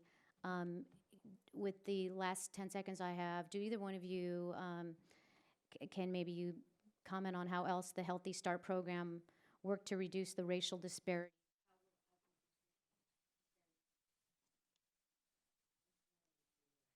I'll give a 2-second answer, which is I think the engagement with the community and the focus on community impact and collective impact is a really important component of it, so that we're co-designing solutions together with families and communities who are most impacted. Gentlewoman yields back. Pleasure to recognize my buddy from Indiana, Gentlewoman, Congresswoman Brooks. Thank you, Chairwoman. Your 5 minutes. Yeah, and I want to thank you and the ranking member for holding this critically important hearing. And I'm really pleased that we're talking about all of these bills today. While my colleague, Dr. Bouchon, talked about the progress that Indiana, our home state, is making on asthma, we're not really doing as well on infant mortality. It's been a huge problem in our state for a very long time. And in fact, our 2017 statistics, we had 602 Hoosier babies die before their first birthday. And we know, so that's about 50 babies a month or 12 a week. I mean, it's the tragic loss. And so your voice, Ms. Zarecki, on today, of all days, and sharing with us the tragic story of your daughter Scarlett, you are a voice for all of these families across the country. So thank you very much. And I do want to ask you, though, because you do represent a much larger group of families than we all really appreciate, can you share with us a couple of things? Specifically, and I know you talked about the foundation being such a lifeline, but is that where, and the grief counseling that maybe they provided, how did you get connected to that foundation? What is the mental health services that are needed? We're hoping that the HR 2271 focus on support services for families. But when I heard, 5.5 months for you to get the autopsy results, can you briefly, because I also have a question for Dr. Beers about the review teams, what more do we need to be doing? Mental health, and what were your frustrations? Thank you for your question. I would say, first of all, I would say that 5.5, over 5 months is a very long time to wait. But I'm also very grateful that the pathologist took the time to really thoroughly examine what happened to Scarlett. So while it was excruciating, I'm so thankful that they took all the measures that they did to try to find out what happened to her. The main reason that we allowed to have the legislation named after Scarlett is, of course, because we wanted to raise awareness of what happened to her. So many people are aware of children who pass away before, their first birthday, but very few people realize how many of us there are whose children pass long after their first birthday, all the way up to the age of 18 years. So I certainly didn't know it could happen before it could happen to me. So unfortunately, I was lucky. I was connected with services relatively early, but it was through my own efforts and my own research that I was able to be connected to. I actually learned about the foundation that I mentioned through a bereavement group, which is, of course, why bereavement groups are so important. But it would have been wonderful if, even the term sudden unexplained death in childhood, if I had even learned of it earlier, as soon as Scarlett passed away, then I could have found the And so organization. even though you dealt with whether it was law enforcement or coroners or medical professionals, you had to do that on your own. Yeah, I found my own bereavement support, and it was just sheer luck that I happened to go to a bereavement group where another mother who lost her 14-month-old was there, who told me about it. So yes, I mean, being able to be connected to those services is critical. Thank you so very much for sharing. And Dr. Beers, I think what her story shows and her request for data and more information, I think shows that we need more protocols at all different levels, whether it's at the death scene investigations. And I'm curious about the child death review teams, which of course most of our states all have child death review teams. How does the CDC's National Fatality Review Case Reporting System work with those review teams? And what more do we need to be doing to institute more protocols that can help make sure the death scene investigations are appropriate, to make sure that families get information they need? Can you share with us a bit more about national standards? Yes, absolutely. And I think your point is excellent, because it is very difficult to better understand what is happening with sudden unexplained infant death and sudden unexplained death in childhood when the data from across states is very inconsistent.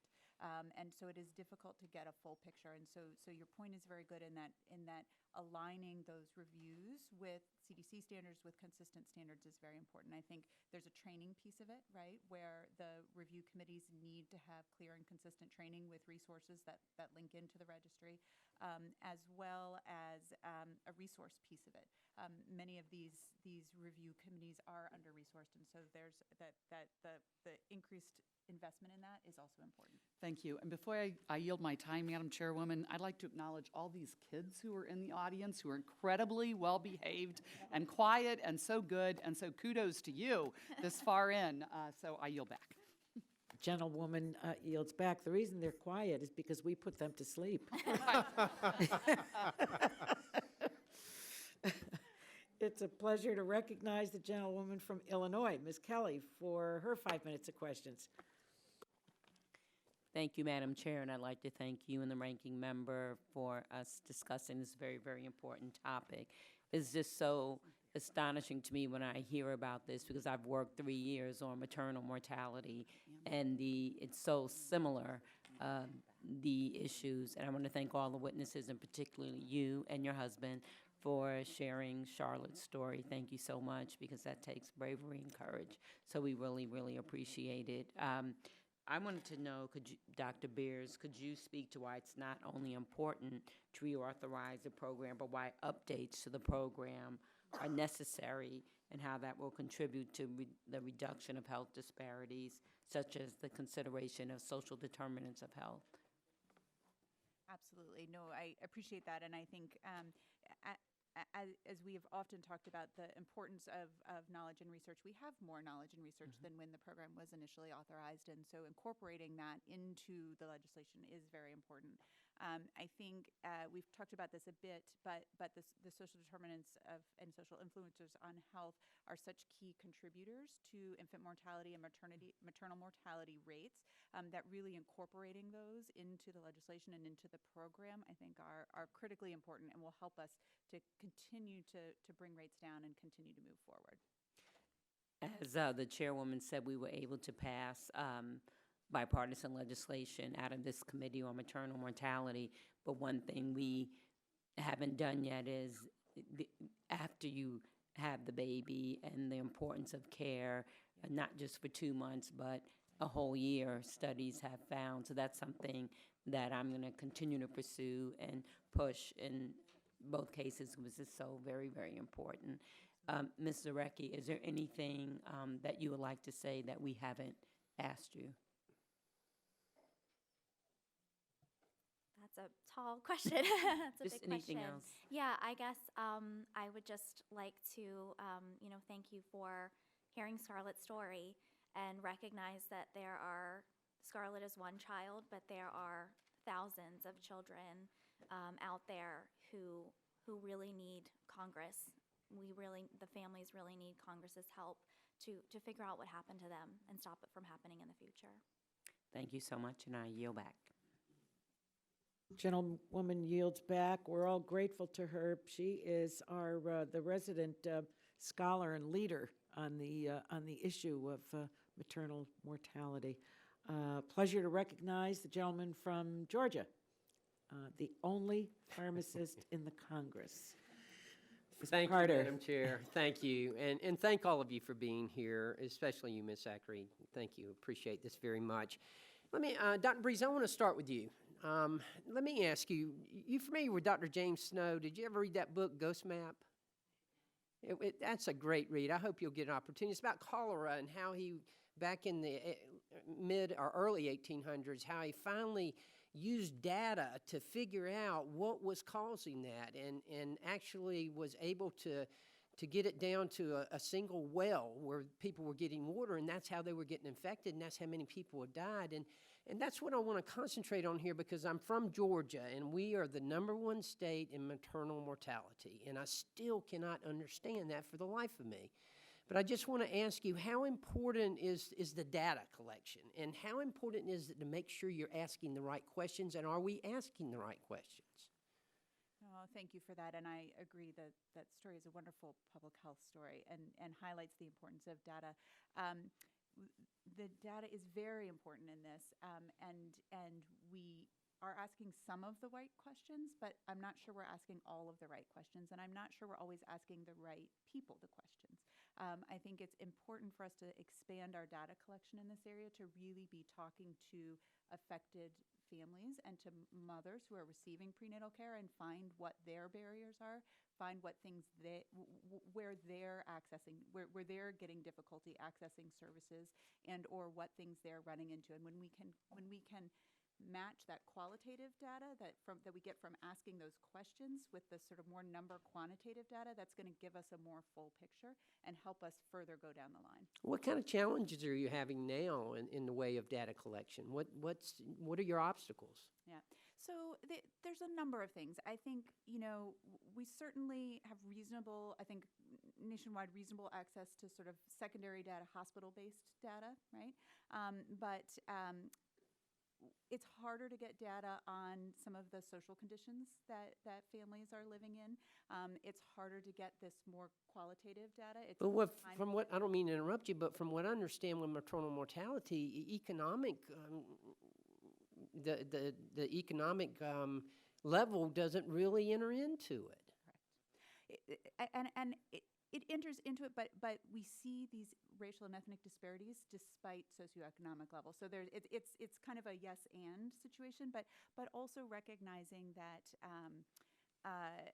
you can look at an entire neighborhood, and every person and family in that neighborhood has a different experience and is living in different circumstances, and understanding those nuances better will help us then better understand how we address this. Let me ask you something. Are death certificates uniform all throughout the nation, or each state has a different one? No, each state has a different one. How much of a challenge is that? I mean, I still question why Georgia is first. I just don't get it. I know we got South Georgia and rural areas, but I still don't understand. I mean, the death certificates, should they be uniform? I mean, should we be asking the same questions all throughout the nation? Right. I think that's certainly, I think that would be one thing. I think often in these situations, and we certainly see this in Washington, D.C. as well, we are not doing very much better than you are in Georgia, and the causes are really multifactorial.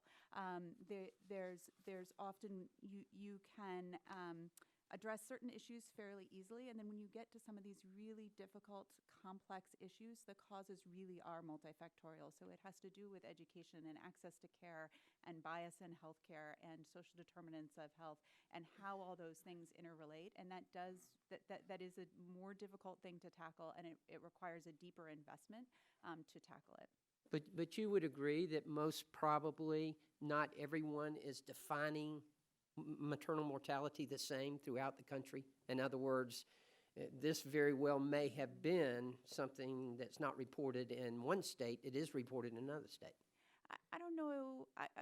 I'm not 100% sure I'd say the maternal mortality itself is being defined differently, but some of the sort of underlying things may be reported differently and different questions being asked that can help give us a full answer. And regardless, we still have to address it. I mean, and this is a challenge, and I thank you for your work, and I thank all of you for being here, whether it be maternal mortality or sudden unexplained death in childhood, God forbid. All of these things are extremely important. We just got to figure it out, and it's like it's right there in front of us, and we just can't figure it out. So thank you for your efforts, and thank you again for being here. And I yield back. Gentleman yields back. Our subcommittee is blessed to have more than one physician as a member, and so it's a pleasure to recognize Dr. Ruiz for his 5 minutes of questioning. Thank you very much. As an emergency physician doctor, I've seen some very severe cases of asthma and asthma attacks. In fact, there's one child who I'll never forget.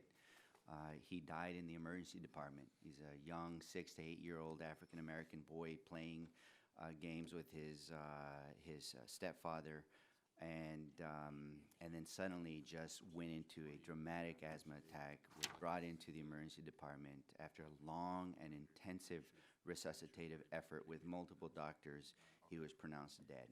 And I was in the room with the doctors. This was during my training at the time when they told the parents, and it was so heartbreaking that I'm still haunted by that. And so I really respect the seriousness of asthma because I've seen the end result of what can happen, especially for kids. And many times it's preventable. It's preventable with the right knowledge, the right training, the right medications, the right follow-up, the right coverage. It's preventable. So there is actually one area in my district that has a very severe asthma problem. They have 3 times the asthma rate in the state of California. In fact, they have the highest pediatric asthma hospitalization rate in the state of California. And it's multifactorial. For one, we have a large body of water, the largest in California, called the Salton Sea, and when it recedes, the dust is exposed to the children. 2, it's a very low-income community in the setting of very medically uninsured, where there's only 1 doctor per 9,000 residents in that part of my district. To give you perspective, it's recommended to have 1 to 2,000 in this country. It's 1 to 3,500 is considered medically underserved. So we're 1 to 9,000. Then they live in underdeveloped areas, so they have dirt roads. Then they live in overcrowded, substandard housing in trailer parks, like I did in my first few years of life. So all these point to the conditions that children live under, especially those with asthma. And so those kids are less likely to be able to manage their symptoms, more likely to end up in the emergency department, and more likely to be admitted as the result of an uncontrolled asthma attack, when it could be preventable. So, Mr. Mendez, can you talk about the importance, the Children's Asthma Treatment Grant Program, for helping ensure that preventable asthma attacks are avoided?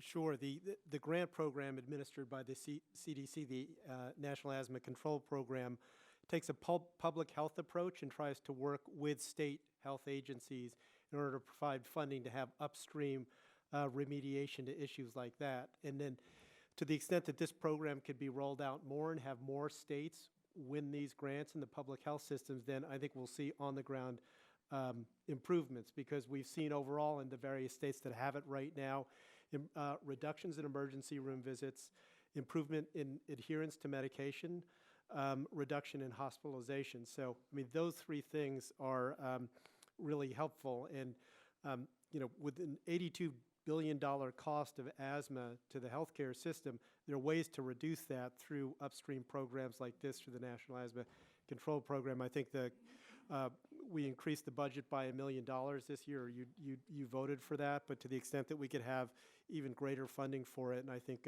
Representative Engel through the Elijah Cummings Family Asthma Act is pushing towards that.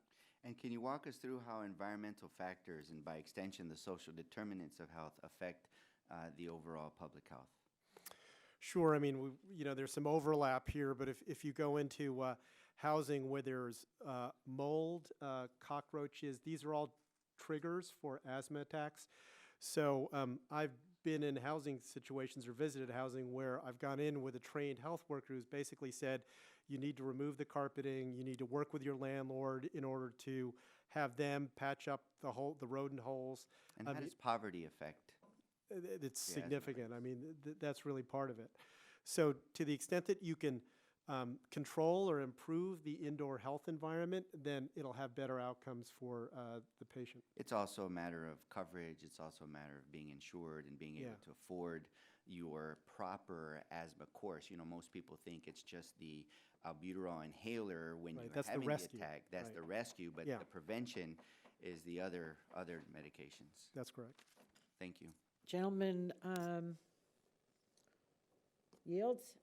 Pleasure to recognize the gentleman from Missouri, Mr. Long, for his 5 minutes of questions. Thank you, Madam Chairwoman, and thank you all very much for being here today on this very important topic. I think the natural order of things is that, our children are supposed to bury us and we're supposed to bury our parents. And when that doesn't happen, it's just heart-wrenching. And I have a 30-year-old now daughter that was diagnosed with Hodgkin's lymphoma at 25. And when we were at the emergency room over here at GW, and they said, your daughter has a large mass in her chest and it's malignant, you immediately think that you're going to lose that child. She's 30 now. I've been through all the chemo, and very, very thankful to God and to doctors and the healthcare providers and everybody else that we still have her. So, Ms. Recchi, I can't fathom, what you went through to put a healthy baby down to bed and going to check on the baby, and the baby is deceased. So, thank you for being here. Oldest daughter's 33. She's a pediatrician.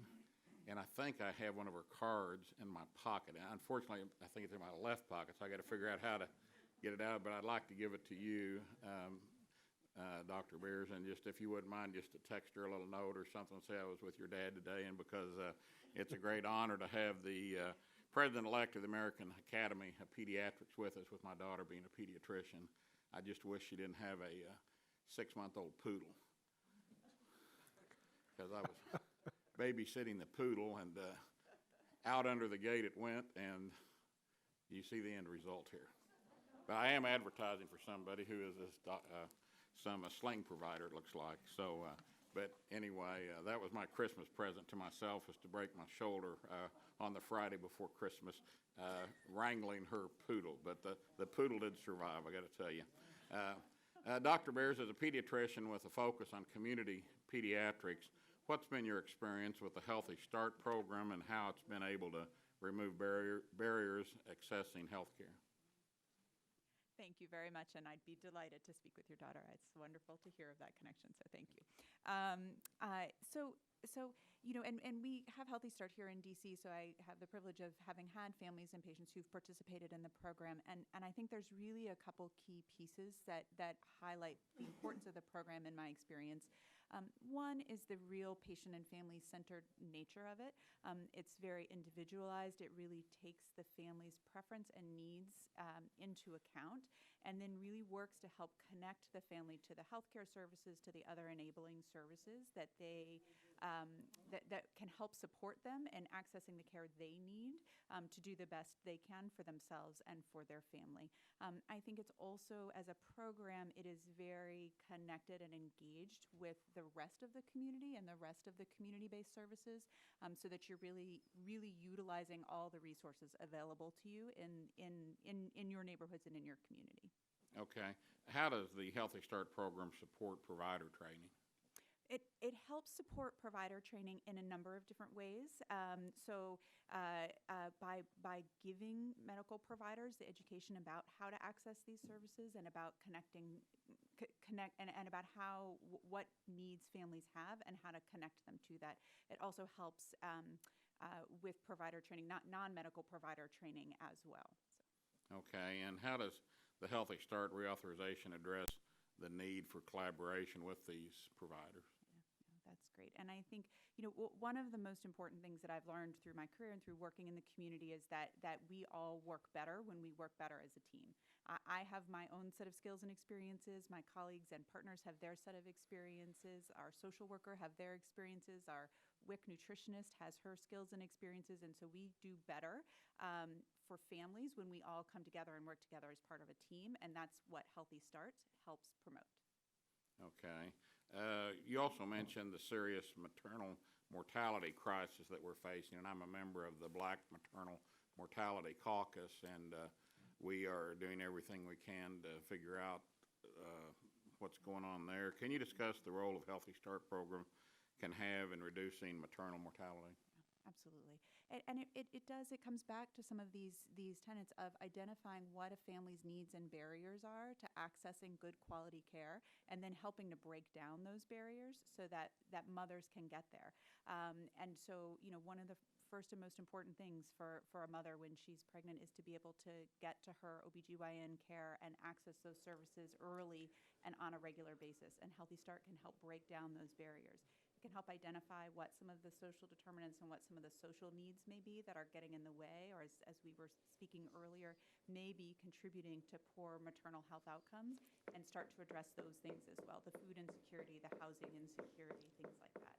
Do you hear a tapping, or is it just me? No, I do hear a little tapping. I yield back. Tapping and clapping, how's that? It's a pleasure to recognize the gentlewoman from Delaware, Ms. Blunt Rochester, for her 5 minutes of questions.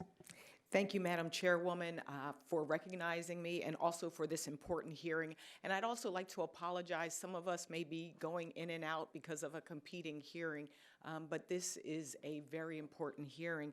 And I'd like to thank the witnesses for joining us as we consider legislation that aims to improve the health coverage of our constituents and also the health outcomes. Ms. Zarecki, I want to personally thank you so much for taking the time, for sharing your story, and for honoring Scarlett. Having lost a spouse unexpectedly,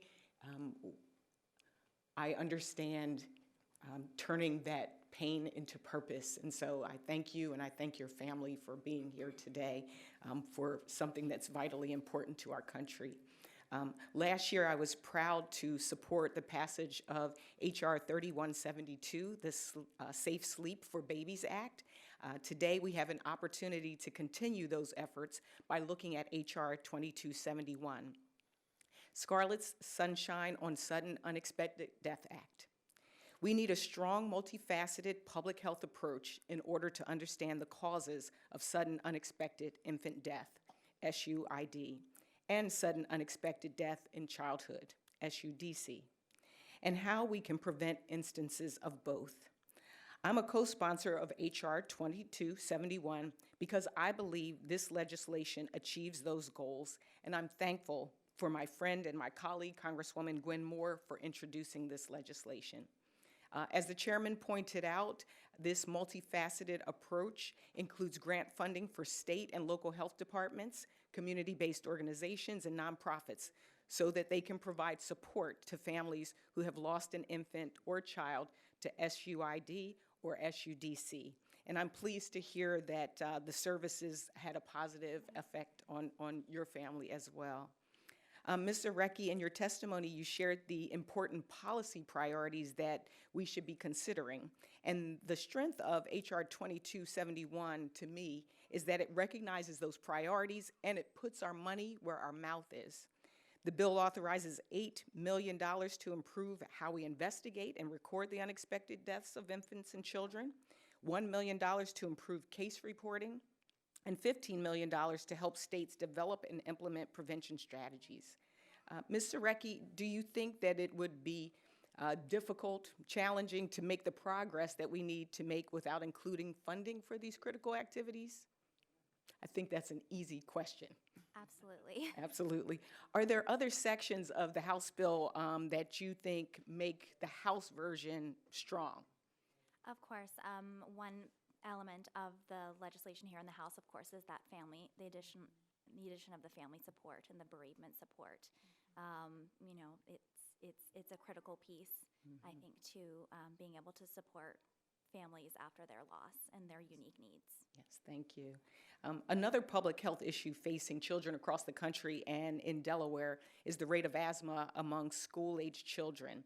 In 2015, the Delaware Survey of Children's Health asked parents if their child had ever been diagnosed with asthma, and in the responses, 17% of parents said that they had an asthma diagnosis.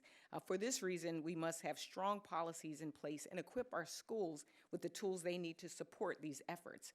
That's why I'm proud that Delaware's public schools received an A on the Asthma and Allergy Foundation of America's 2019 State Honor Roll for meeting a key number of the 23 core policies laid out to protect students. Mr. Mendez, how did the AAFA choose the standards used in their state honor roll of asthma and allergy policies for schools? Sure, we've been doing it for a while, but we've got a medical scientific board and we work with the community, and these really are the best practices that we see as really important to prevent asthma and allergies. A lot of this bill, 2468, picks up on some of those policies that we recommend. So congratulations to Delaware. I mean, you've got some stock epinephrine laws, for example, that are really critical and that have been successful. So this 2468 really tries to include, again, asthma action plans, allergy action plans, how to deal with those kinds of emergency situations, in addition to looking at the environmental controls inside the classroom where many of the kids spend much of their time. I'm almost out of time. I have some additional questions that I'll submit to the record, but I want to thank you all for your work and your commitment to the children and to the families of our country. Thank you so much, and I yield back. Gentlewoman yields back. Pleasure to recognize the gentleman from Montana, Mr. Gianforte, for his 5 minutes. Thank you, Madam Chair. Ms. Zarecki, thank you for sharing your testimony today and your story. As a father of 4, I can only imagine what you've gone through, and I'm so sorry for your loss, and I applaud your bravery for being here to tell your story, to honor Scarlett. In your testimony, you said that we don't know how widespread instances of sudden unexpected death in childhood are because there's a lack of specific ways to record these deaths.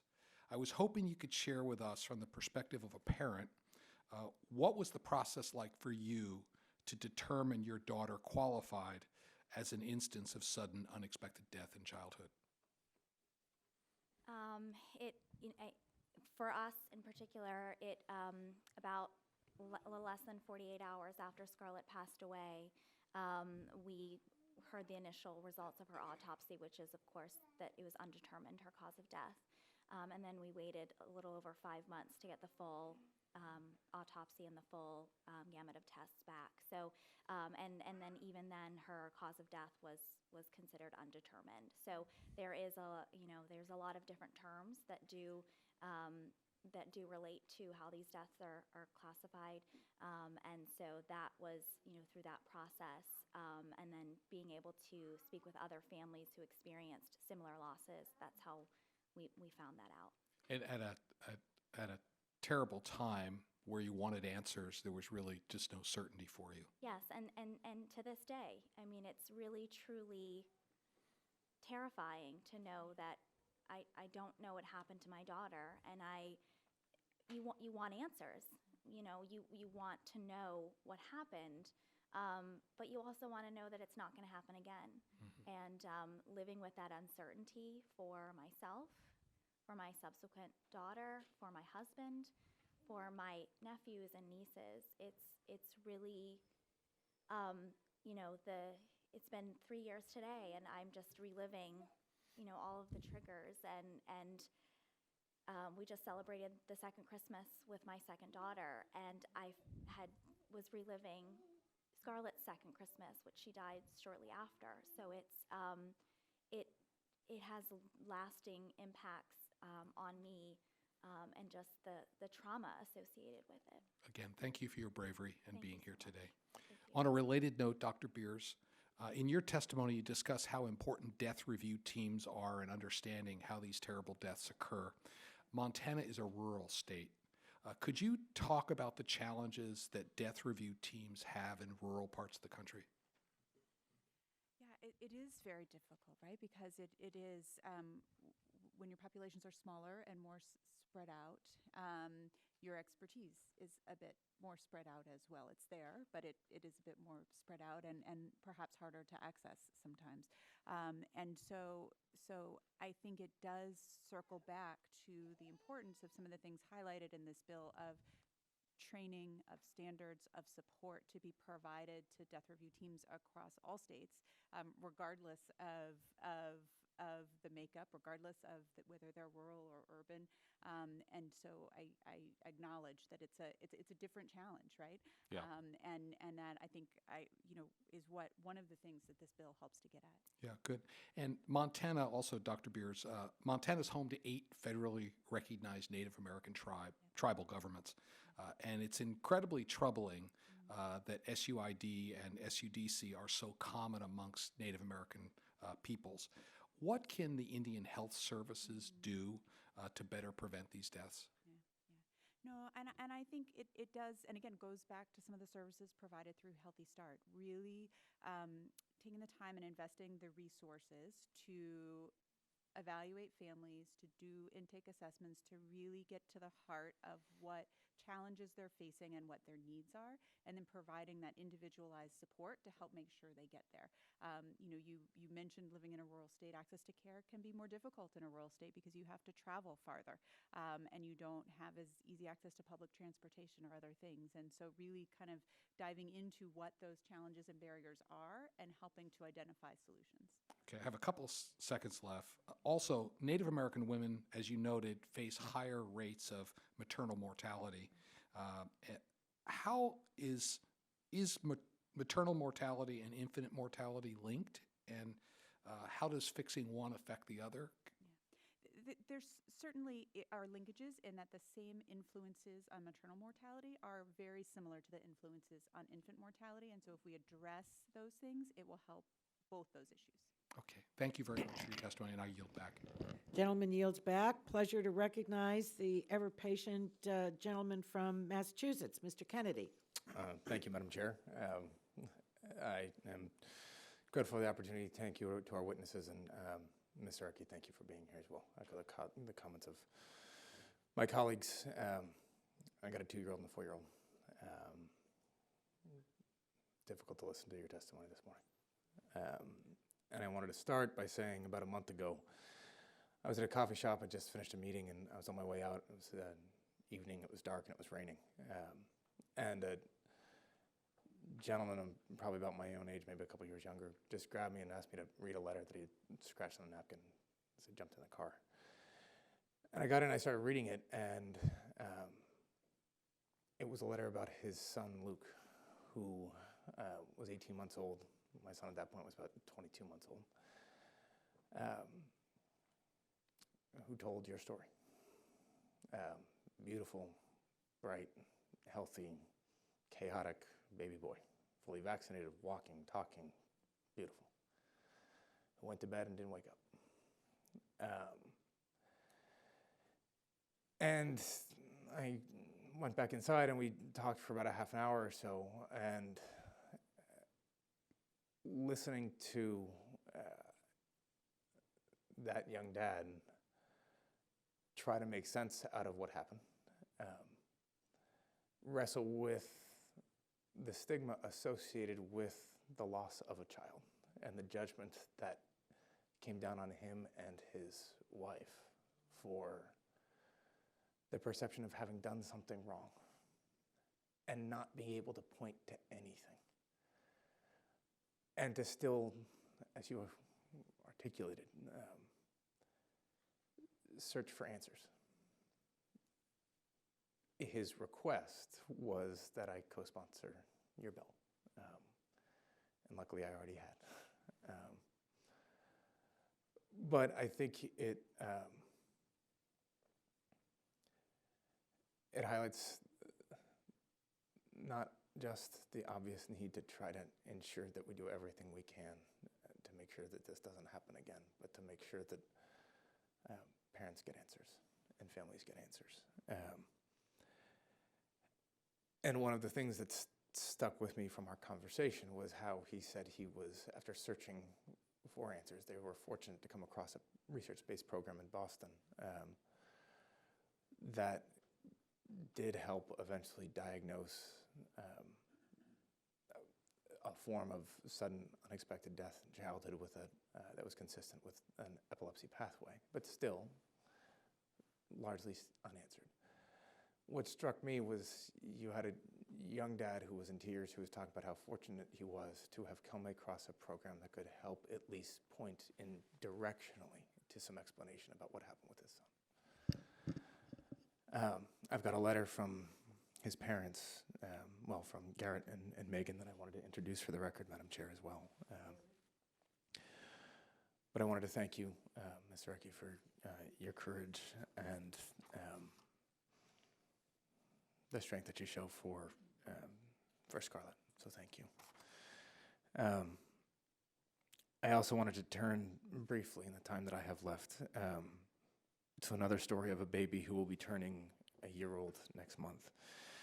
He's born far away from Massachusetts, and the baby's esophagus is in two separate segments connected abnormally to the windpipe.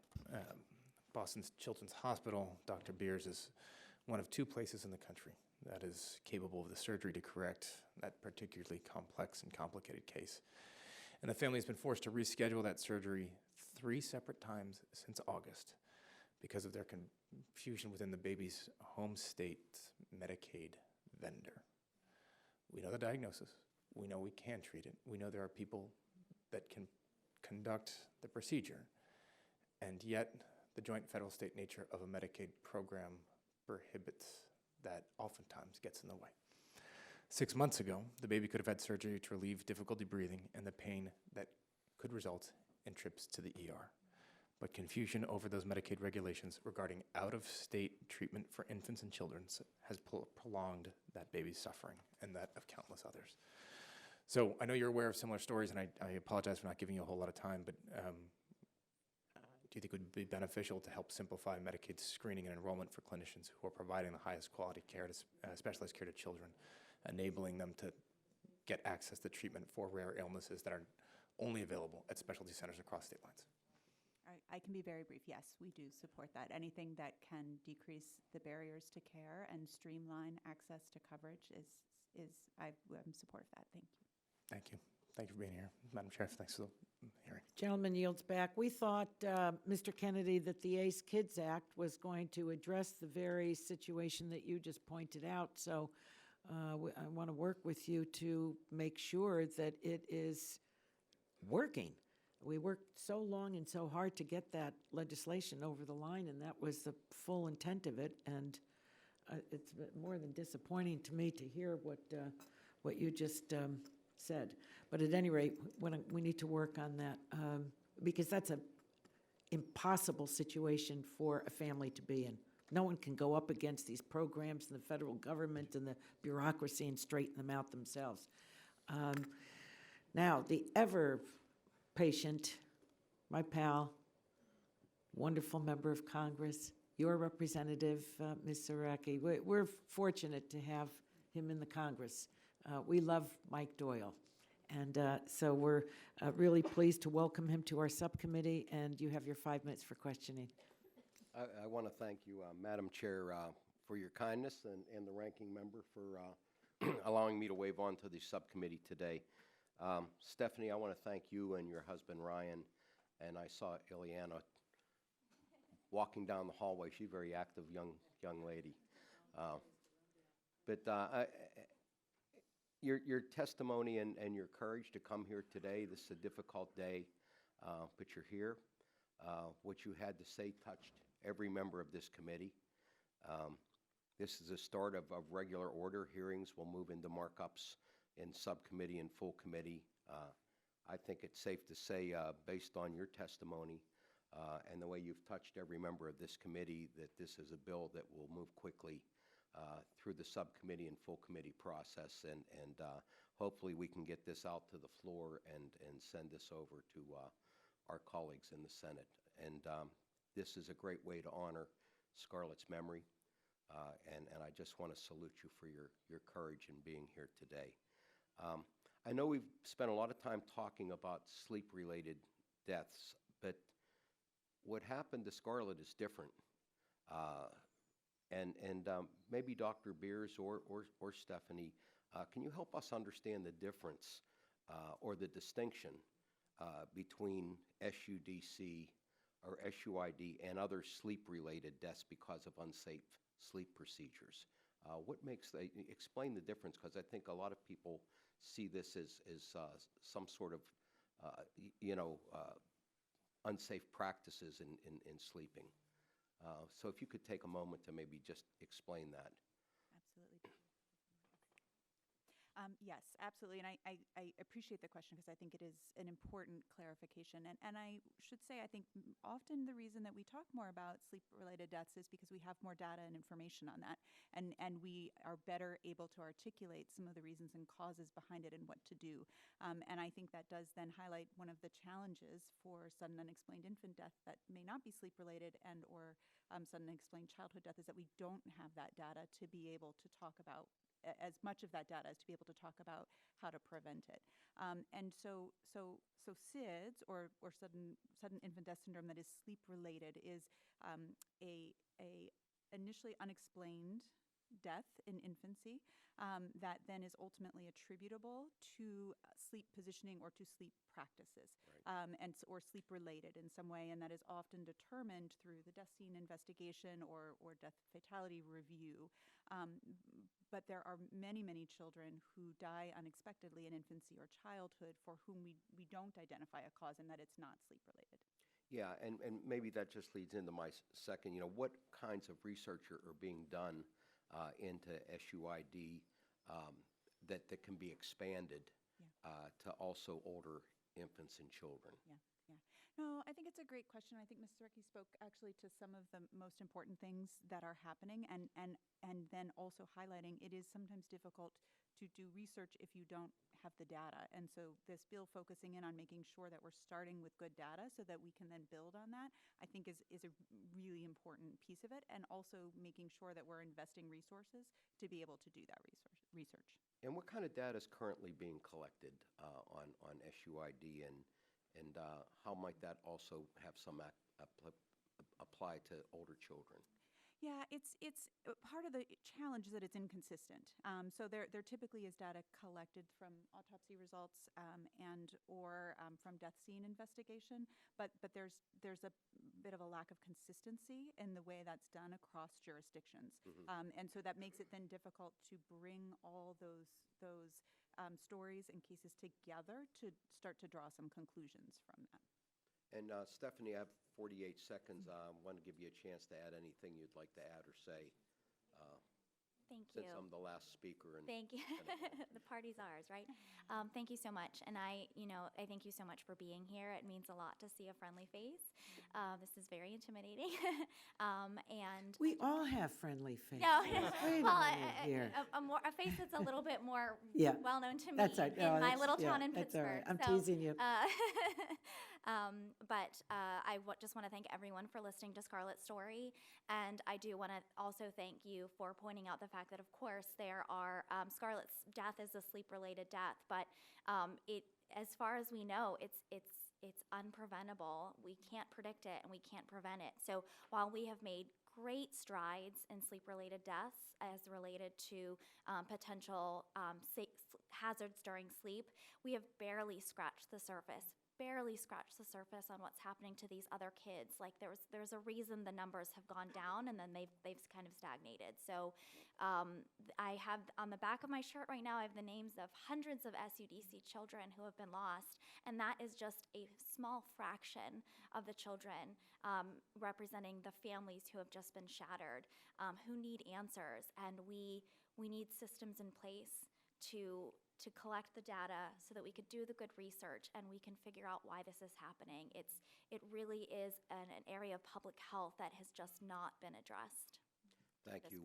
We'll get this done not only for you, but for all those families that you've represented here today. Madam Chair, thank you so much. Ranking Member, thank you for your indulgence. Thank you, Mr. Doyle, for your persistence on the legislation and being so central in the life of Ms. Zaricki and her family. I think almost all of us are parents here, and it just keeps running through where it hasn't happened to us, that it could have, the unimaginable. And these little angels, one moment they're breathing and the next minute they're not. Well, the first panel, thank you to you. And on behalf of all of my colleagues, I can't thank you enough for the excellent testimony that you've given to us and the expertise that you've shared with us.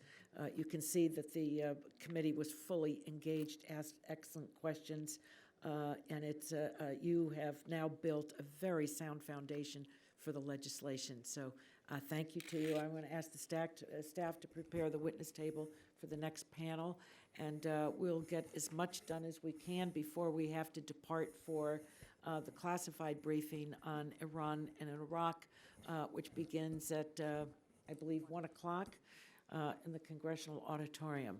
So let's prepare the table as quickly as we can, please.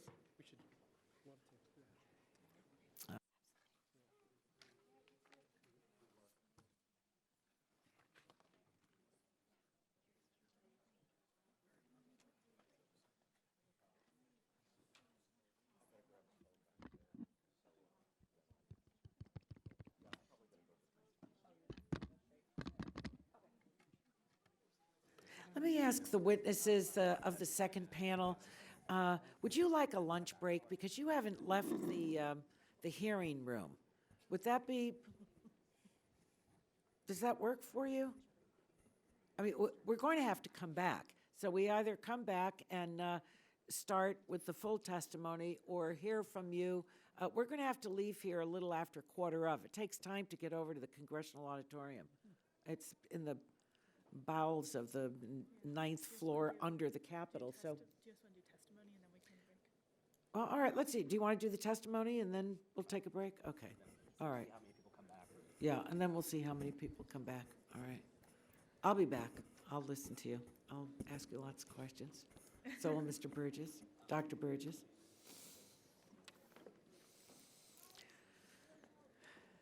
Okay.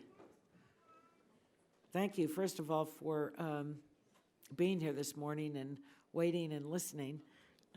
But I'm sure you benefited from it, as did we. So welcome to the second panel of witnesses. Dr. Matthew Cooper is the Director of Kidney and Pancreas Transplantation at the MedStar Georgetown Transplant Institute. Thank you for being here. Mr. Kevin Koser, patient advocate on behalf of the National Foundation for Ectodermal Dysplasias. Thank you to you for being here. And Mr. Fred Riccardi, welcome to you, President of the Medicare Rights Center. Dr. Cooper, you are recognized for your 5 minutes of testimony. Thank you, Chairwoman Eshoo, Ranking Member Burgess, and members of this committee. I will attempt to be brief. I know there is pressing issues that are before this committee. I'll say it's an absolute pleasure, privilege to be here. I would much more comfortable in a hospital and an operating room, so this is outside of my boundaries, but I am... This is our hospital and operating room. I understand. I am representing hundreds of thousands of successful transplant recipients. Several hundred thousand are currently waiting for that call for the gift of life. Hopefully several million in the future that will receive a life-saving transplant. living donor families, those that have given the gift of life at the decision of their deceased loved ones, and countless transplant professionals around the country who care tirelessly for these groups of individuals. My name is Dr. Matthew Cooper. As mentioned, I'm a transplant surgeon. I do believe I have the best job in the world in participating and sharing of that gift of life. I actually serve as the Director of Kidney and Pancreas Transplantation for the MedStar Georgetown Transplant Institute here in the district. I'm also very much involved in a number of national societies and patient-centered organizations, including the American Society of Transplant Surgeons, the National Kidney Foundation, the American Association of Kidney Patients, whose voices are very important in this and who we've heard very loud and clear, and a spokesperson for Honor the Gift, which is a grassroots organization of professionals and patients who are looking to push this legislation through. As it is mentioned in many of the introductory comments, this truly is a no-brainer. We believe that this bipartisan support is very encouraging, and unlike some of the very difficult conversations we had about maternal and fetal death, again, back to some of the comments, almost Dr. Seuss-like, this is nonsensical. And so we really hope that at the end of this is something that becomes very clear. Organ transplantation is by far a medical success story. For the patients that are able to receive an organ transplant, it increases not only their length of life, but also their quality of life, not only for they, but for their family. Important to recognize that kidney disease, kidney failure is not an individual problem, it is a family problem. But unfortunately, everybody who needs a kidney transplant does not receive one. The supply and the demand problem is real here in the United States. Over 100,000 people waiting for kidney transplants. Unfortunately, about 20,000 a year are transplanted. And unfortunately, there remains then a dramatic shortage of organs. Unfortunately, the current Medicare policy serves to exacerbate this issue. Under current policy, after that 36 months following a very successful transplant, Medicare coverage for immunosuppressive medication goes away. That becomes a significant problem for many patients, 80% of which are primary Medicare beneficiaries. And I've witnessed this on a personal basis. I can give many examples. A very simple one that several months came through my doors, a young mother of 3 who was covered by Medicare with a supplemental insurance, who was doing very well following transplants. Unfortunately, lost her job, and with that, lost her supplemental insurance. She was therefore only covered by Medicare. You can imagine where the story goes. 3 years following a successful transplant, she unfortunately was unable to pay for her medications. And while some might say that is her fault for not coming forward and letting us know that this was a problem, recognize that life goes on for these patients. They have families to care for, they have other bills to pay, and unfortunately they are a little bit embarrassed that they are unable to care for their own medications. And so she lost her transplant. She is back on the list, and she is one of the potential only 10% of people that will receive a second transplant because of the sheer numbers of supply and demand. And this is not an only story. Across the country, well over 70% of programs can talk about at least one patient who has lost their organ secondary to insufficient coverage. From a medical standpoint, it makes no sense, and also from a financial standpoint, we have lots of information now that demonstrates that we can save Medicare money. This is an absolute win for all of us. It costs about $86,000 a year for dialysis. Upfront costs for the transplant are around $100,000, but each year of immunosuppression coverage is about $2,000, $2,300 a year, with generics and patient support programs perhaps even less. And again, this own government has recognized the cost savings perhaps being close to $300 million. That's a tremendous win for all of us. And so simply put, this legislation can potentially save kidneys, it can save lives, and it certainly saves the government money. And I applaud Dr. Burgess not only for this, but for all the things you've done for kidney care. Please know that your efforts are not gone unnoticed. And I would encourage Chairman Eshoo and the rest of this committee to please help us support this bill. Let's bring this across the finish line. It's time to put the exclamation point on this. Thank you. Thank you, Doctor. This bill's going to move. It has to, and it really needs to be adopted by the Congress, both houses, and sent to the President for his signature. You're absolutely right. It will make all the difference in the world for not only patients, but also the dollars that are attached to this. It's common sense. I never realized that this was the case. So thank you for your testimony and your patience today. Mr. Kozer, welcome. Thank you for your patience and waiting to testify. You have 5 minutes to do so. Wonderful. Good afternoon, Chairwoman Eshoo, Ranking Member Burgess, and distinguished members of this committee. I want to thank you for this opportunity to speak with you about a cause and bill that are very close to my heart. My name is Kevin Kozer, and I'm a co-chair of the National Foundation for Ectodermal Dysplasia's Family Advocacy Committee. I'm here to ask for your support in advancing H.R. 1379, the Ensuring Lasting Smiles Act, on behalf of the estimated 3 to 4% of Americans, just like my 4-year-old son, Cannon, here in the audience, who are diagnosed with a congenital anomaly. The bill currently has 266 bipartisan co-sponsors, including 21 members of this subcommittee, and the identical Senate bill has 37 bipartisan co-sponsors. This bill will ensure that all private, group, and individual health plans provide coverages for Americans who are born with congenital anomalies and then require medically necessary treatments to restore function to missing or non-functioning body parts. The intent of this bill might seem like common sense. It is. Health insurance should approve claims for medically necessary treatments of congenital anomalies. In many cases, that is happening, especially when you think of the more well-known anomalies such as heart defects or spina bifida. The problem is that health insurance systematically denies or delays medically necessary treatments for a host of other congenital anomalies, such as those that affect the mouth, teeth, and oral cavity. Insurers call these treatments cosmetic and not medically necessary, despite a medical diagnosis and physician-approved care plan. Or insurers state that these are not covered benefits because they appear to be dental related, even though they are directly linked to the underlying congenital anomaly. These loopholes must be closed. My family's story serves as an example of this struggle. There were no signs that anything was wrong when Cannon was born. However, a doctor recognized some of the clinical traits of ectodermal dysplasia when he was 9 months old, and genetic testing at the age of 1 confirmed his diagnosis. Ectodermal dysplasia is a congenital anomaly that affects development of the hair, skin, sweat and saliva glands, teeth, and sometimes other body parts.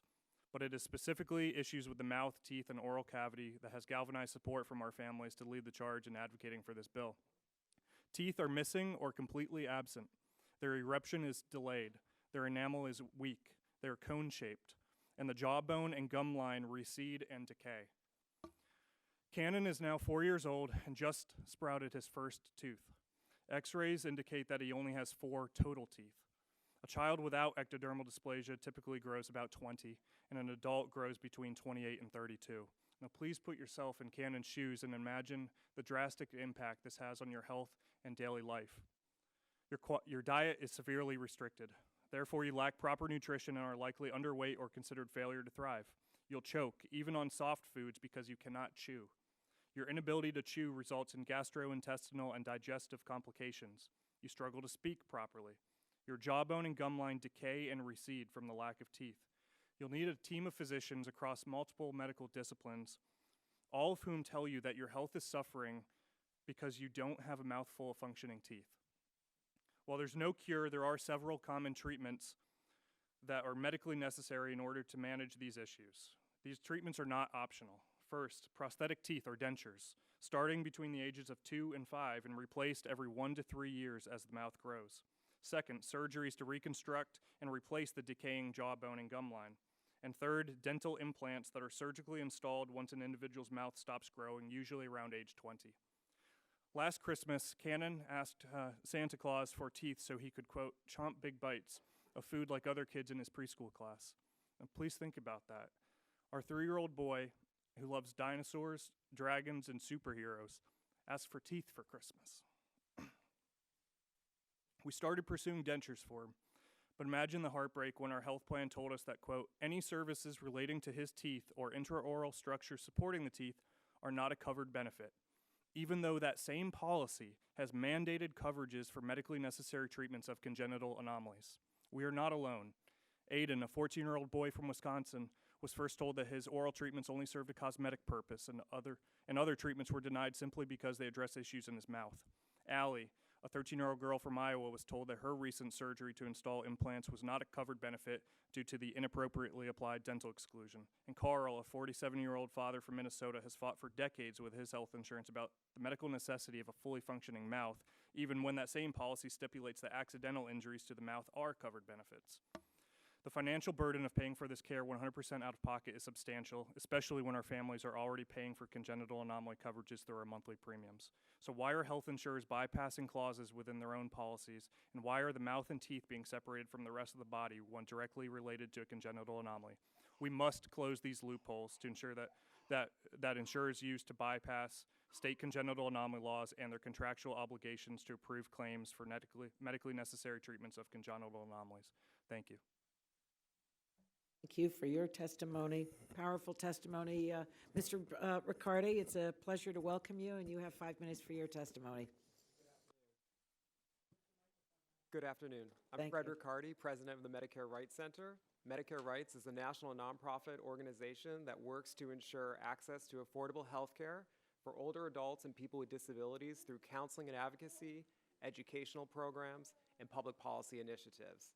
Thank you for the opportunity to speak with you today about 2 bipartisan bills that can help improve healthcare coverage and outcomes for people with Medicare.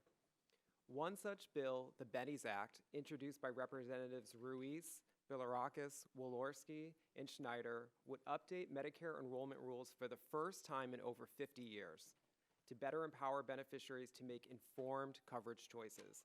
These modernizations are needed due to major changes in how people experience their initial Medicare eligibility. Today, as in 1965 when the program was created, most people are automatically enrolled in Medicare Part A, the hospital coverage benefit, and Part B, outpatient coverage, when they turn 65 because they're receiving Social Security benefits.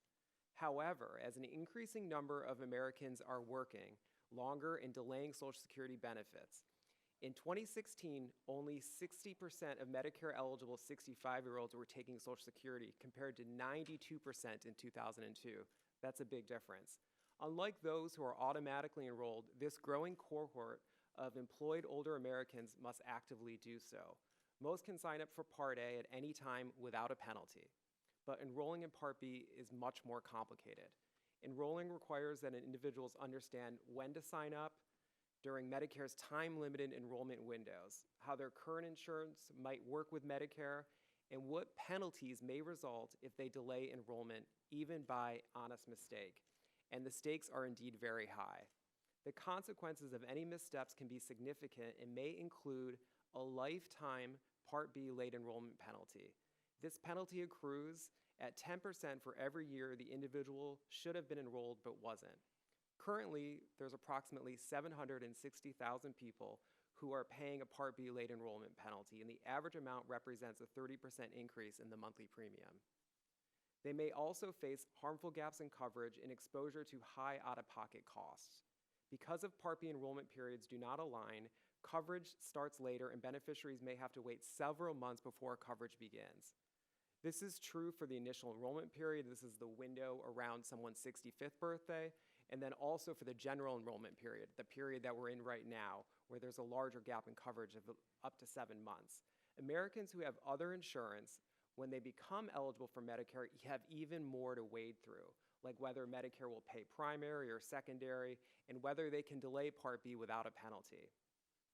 The rules are so confusing that HR experts and employer benefits departments struggle to understand them.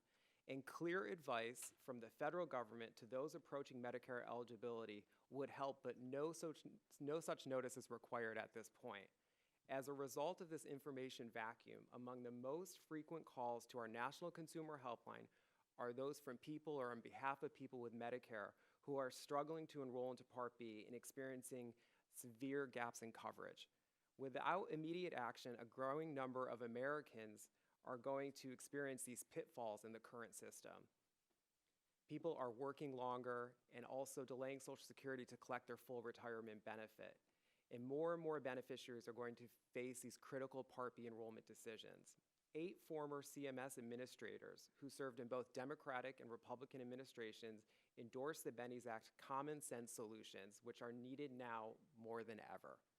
In part, the bill for the first time would require the federal government to notify individuals about eligibility, update enrollment timelines to eliminate unnecessary and harmful breaks in coverage, and inform future alignment strategies.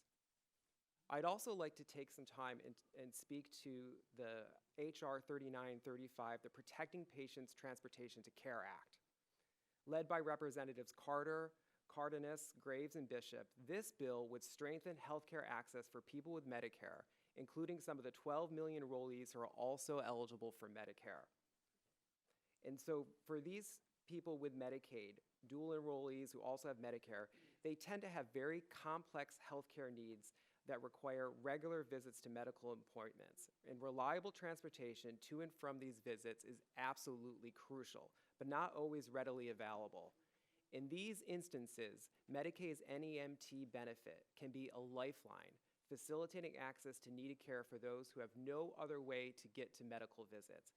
And in some states like Georgia, there are innovative things happening where people are able to access prescription drugs. By codifying this benefit into Medicaid statute would ensure that enrollees have meaningful health coverage going forward. Thank you. Thank you, Mr. Riccardi, for your testimony. To each one of you, thank you. And we're going to ask you for some patience. You can have a somewhat leisurely lunch. We are going to break now and attend the classified briefing, and I would say we'll return. The House is going to go back into session at 2:15, so I think that's a safe time for us to come back into session and give us time to get back from at least an hour of the classified briefing. So we'll see you in a bit. Have a nice lunch. Thank you.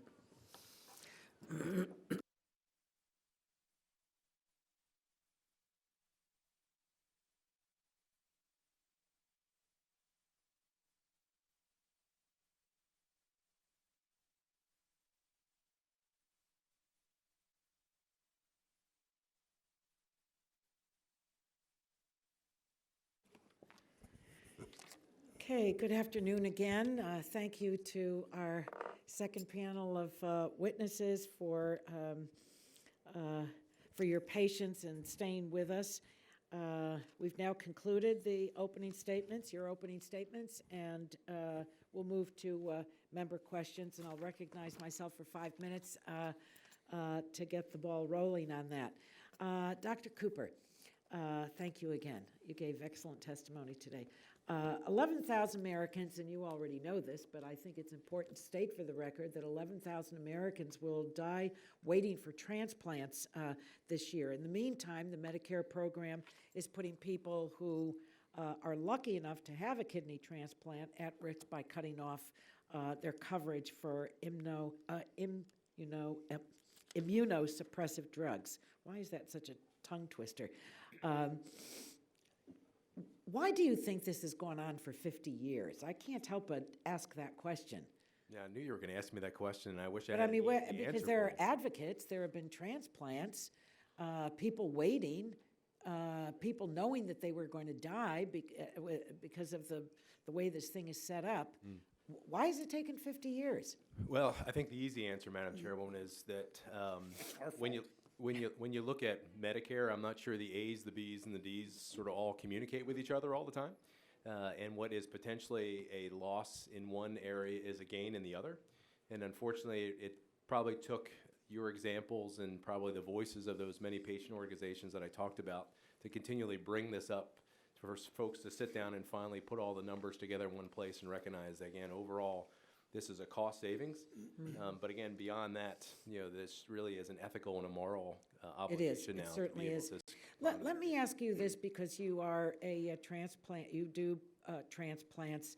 Do you think that the only hearing I ever remember since I came to Congress and have served on this committee was a hearing when I was in my second term. So that would have been 95, 96.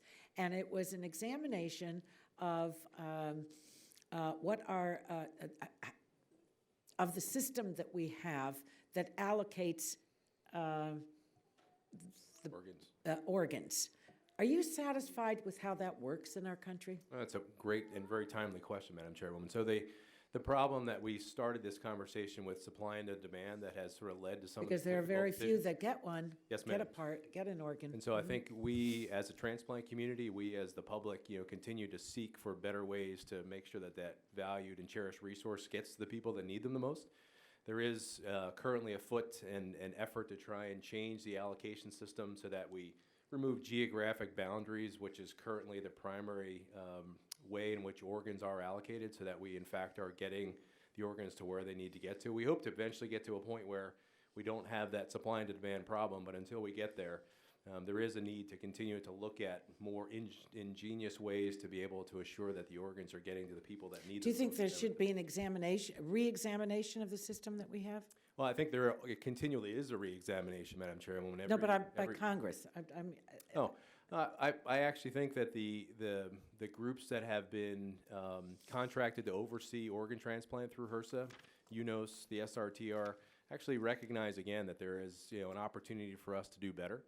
We certainly would like to continue to have the support, things like the executive order, things like Congress, to continue to move those initiatives forward. But I truly believe the passion that exists within the transplant community is fairly capable of moving things forward and looking at other ways to do things better, particularly the allocation. Thank you. Mr. Riccardi, one of the, a problem you identified is that CMS doesn't notify soon to be eligible Medicare beneficiaries about enrolling in Medicare if they don't receive Social Security benefits. It seems to me that this could be fixed administratively. Why doesn't CMS do this notification now? The practical, solution to providing the notice involves not only CMS but also Social Security and the IRS. But why can't they do it? And is there something does there have to be a statute? There has to be, yeah. There has to be a statute. There has to be a statutory change to provide this notice. And what we have observed over time, now that people are working longer and delaying their Social Security, people are they run into this. Their Medicare yes. enrollment. Yeah. Another issue you identified is that Medicare coverage is delayed until after the enrollment period ends. Why doesn't CMS begin Medicare coverage on the first of the month after a person enrolls, similar to how private business enrollment works? Exactly. That's the most common sense solution, and I think this is the point where the enrollment periods just need to be modernized. Most Americans are now used to enrolling in coverage yes. and having it start the following month, and that's what this bill would do. Right. Thank you very much. The chair now recognizes Dr. Burgess, the ranking member of our subcommittee, for his 5 minutes of questions. I thank our witnesses for staying with us today, and these are important topics that we're talking about. Dr. Cooper, you've referenced the passion in the transplant community. I just have to tell you, when I went to the President's executive order on kidney care, I didn't figure there'd be many people that showed up for that. Who's going to be there? And that place was packed, and it was packed with very passionate advocates, and it was it really brought home to me, although this has been a long-term fight that we've done on this immunosuppressive bill, it's important work, and it needs to be done. It needs to get across the finish line. Just in general, take us back to 1972, or when the end-stage renal disease program started. Why was this incorporated into the program this way? Yeah, again, I want to take the opportunity to thank you for everything you've done, Dr. Burgess. It's been, I understand, a very difficult and challenging battle for you, and I'm hoping, again, together we can see this through to the finish line. I think the answer to your question is that perhaps there wasn't the appreciated unintended consequences that would come about through this. Like I said, the way that Medicare was set up, the charges for the actual procedure and everything that came soon thereafter was not fully appreciated by another part of Medicare that paid for the long-term care of the post-transplant patient. And like I said, in the responses to Madam Chairwoman, I think we didn't really take time to sit down together and say, how do we make this whole, and recognize that as bring it all together, we ultimately result in a cost savings for all this. So I think it was just, we kept speeding forward with transplant, we kept demonstrating the successes and perhaps even the numbers that were shared earlier of the graphs that were lost from lack of immunosuppressive coverage did not fully appreciate the significance of the problem. Those several hundred is probably more like several thousand. And it really is now coming, I think, full circle, particularly with the voices of the patient organizations that said, we have to recognize really with the unintended consequences and how we're losing too many grafts from something that is absolutely preventable. And it's almost as if we're sugarcoating the issue. We talk about loss of a graft, and I mean this is a bad deal when it happens to someone. I mean, they've been lucky enough to get a transplant either from a living donor, Good news is God gave us each 2 kidneys, and you can give one to someone else if you choose, or someone who got a cadaveric donor. And they were on a waiting list. They waited a long time to get a match, got a tissue match. They were able to go. And now, for want of, cyclosporine now is what, $250 a month? I mean, it's not a big expense. Right. It's not like some of the other things we talk about in this committee where it's $65,000 a month to be on your medicine. This is relatively manageable. And yet, for that small investment, the agency is letting these patients go into something from which they cannot recover without another surgery. I understand. We, I think, unfortunately, look at the expression of gift of life and don't really recognize that that is exactly what it is. This is a gift, and it does provide new life for individuals. And the fact that we are unable to protect that gift with, like you said, something that is truly manageable and truly affordable, and recognize, again, that with each graft lost, that potentially puts someone else on an already list that's overwhelming and prevents other people from potentially receiving a graft. And so, again, if we just figure out that we can get out of our own way and protect a lot of the kidneys that are currently successful being transplanted, we're going to make, I think, a potential effort towards the same thing that the President put forward in that executive order of trying to increase the numbers of transplants by 2023. Now, you're a transplant surgeon. Do you do other transplants besides renal transplants? I do pancreas transplant also, and combinations of the two, particularly those that have end-stage renal disease from type 1 or type 2 diabetes, another remarkable operation that changes people's lives. So somebody gets a transplant remote from the ESRD program. Somebody gets a heart transplant. What happens to them? Do they get, I presume their regular health insurance will cover their anti-rejection drugs? Yeah, the majority of that, like I said, for kidney transplants, far over 80% of our patients are Medicare primary. It's a little bit different for the other organs, and their private insurance is probably much better set up to take care of those organs. I think there is an effort afoot after this gets approved to potentially make certain that we're not losing other organ systems through the cracks also. But primarily, number one, because of the volume of kidney transplants and the primary payer being Medicare, do we see this as such a significant problem in the kidney population. Okay, so ironically, we may have disadvantaged people by setting up the ESRD program. Well, if it were covered by commercial insurance, perhaps their immunosuppressive would be That's covered. certainly one way of looking at it, sir, yes. Okay. Mr. Riccardi, I just have to ask you, because it came to my attention at a constituent meeting last week about the COBRA not being credible coverage and the gap that some people can fall into. You kind of alluded to that. Can you speak to that a little bit? Yes, I can. And this is another aspect of where the eligibility periods for Medicare haven't been modernized now that there's the existence of COBRA. Currently, if somebody has Medicare Part A and they enroll in COBRA, they'll be continuing to pay their COBRA premiums, and then typically they'll learn from either the health insurance plan or from a physician that the COBRA plan is no longer active or refuses to pay, and then they're locked out of coverage.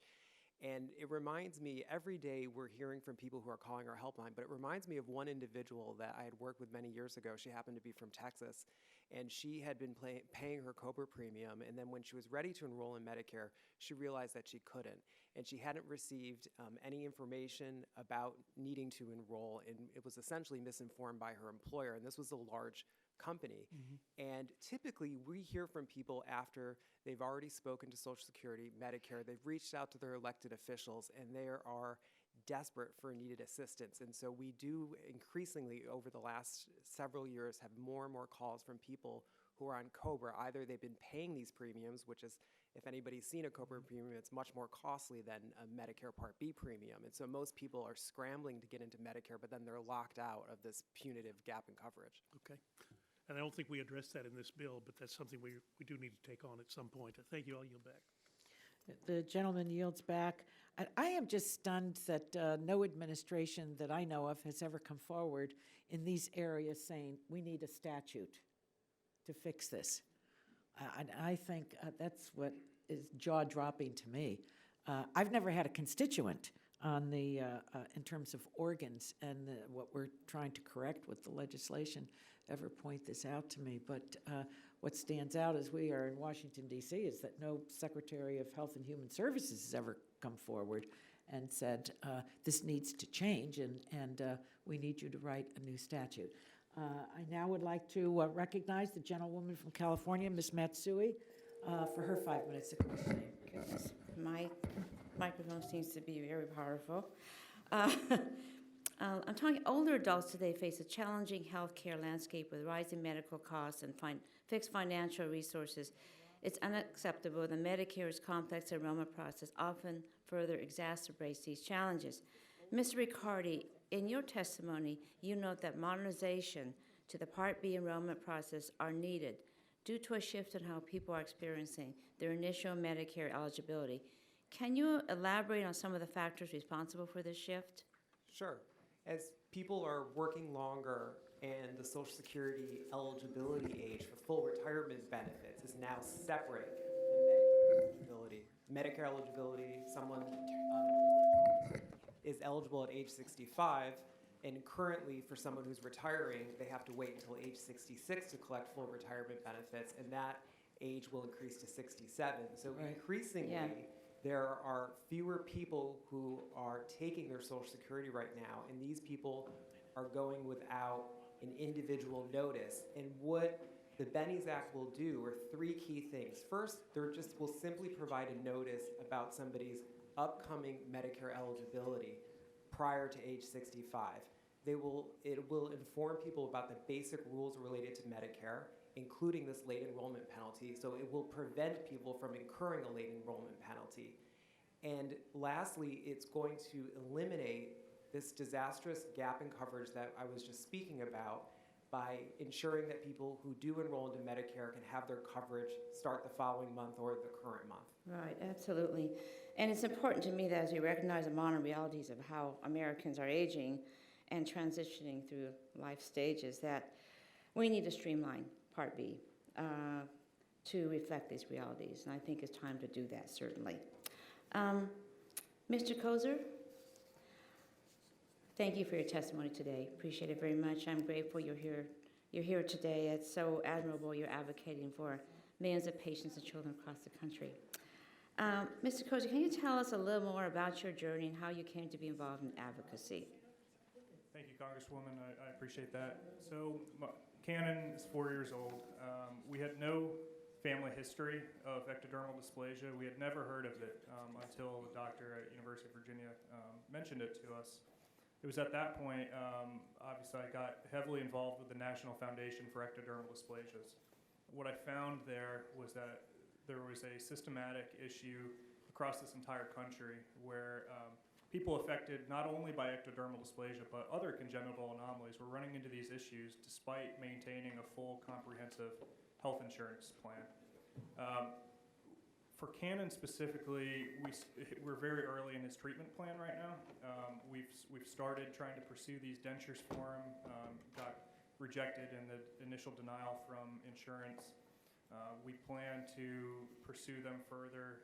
We're going to end up having to pay 100% out of pocket for him, probably in the next several months. We're waiting for his first tooth to fully erupt. That'll cost thousands. But I just wanted to not only represent Cannon and ectodermal dysplasia, but within the written testimony, you'll see there's about 46 other organizations representing different disorders and congenital anomalies that are facing these same issues. And the health plans often deny these claims, right?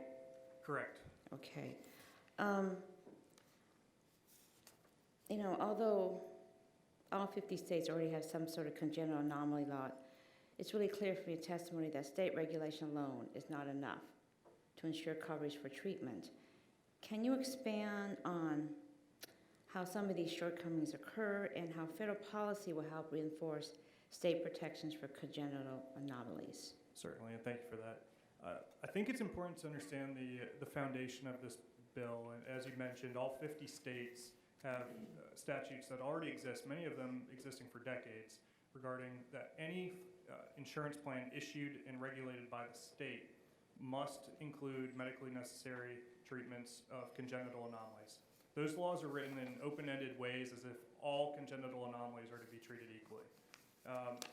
Those plans, otherwise known as fully insured plans, the state-regulated plans, there's only approximately 50 million Americans with such plans. The flip side, and the other important piece here is to note that self-funded or self-insured plans, which are regulated at the federal level through ERISA of 1974, there are 110 million Americans with such plans. These are private employer-sponsored health plans regulated at the federal level.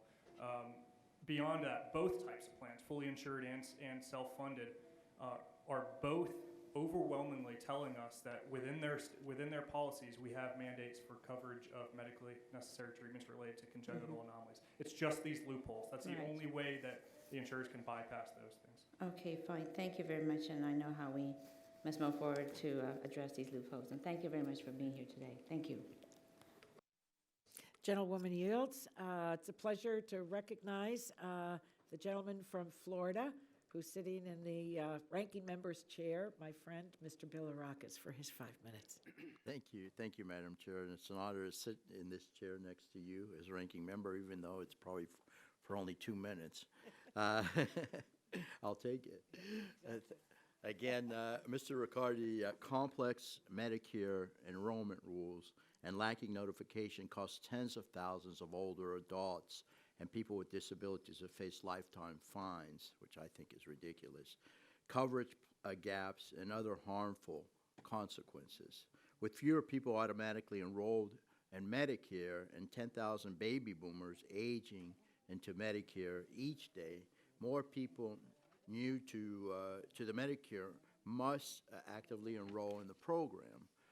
In your estimate, what percentage of seniors today have a proper understanding of their current Medicare eligibility and the enrollment process?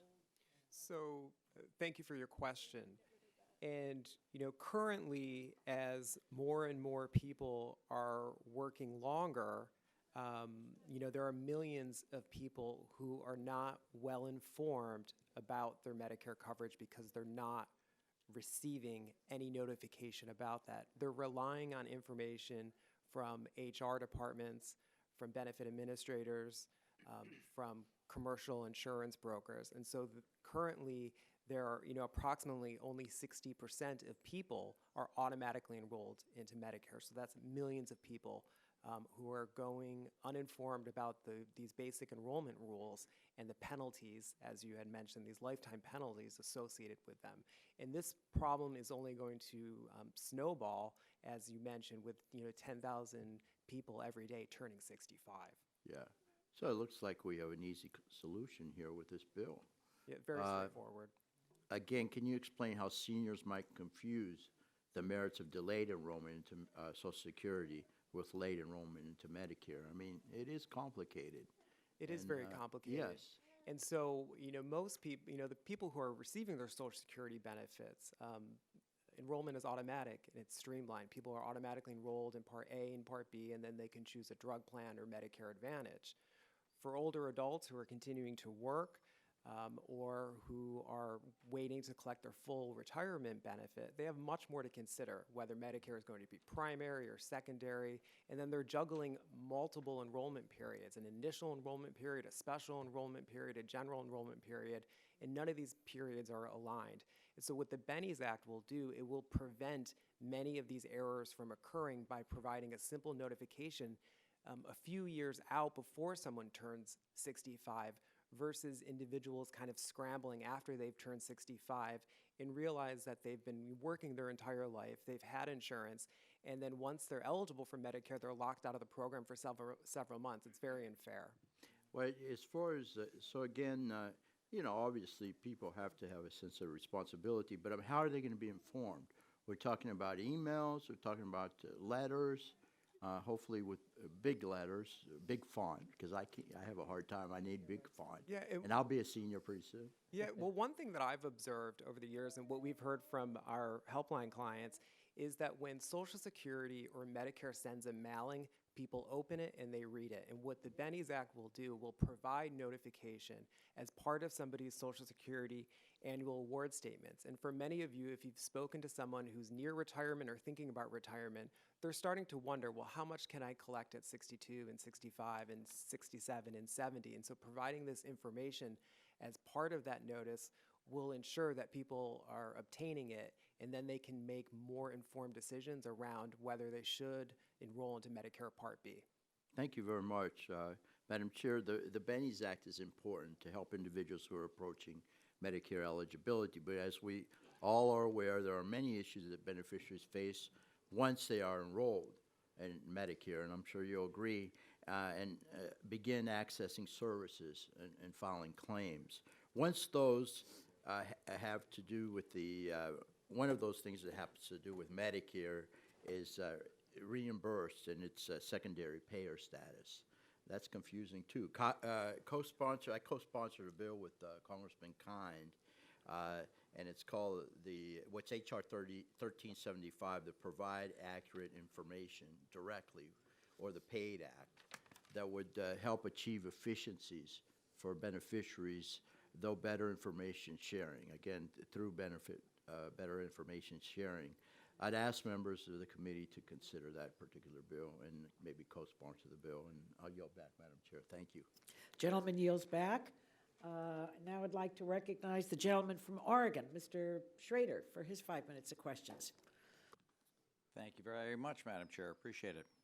Mr. Riccardi, thank you very much for taking the time to be here today and speaking with us on these important problems in Medicare. The Bennis Act is a great piece of legislation.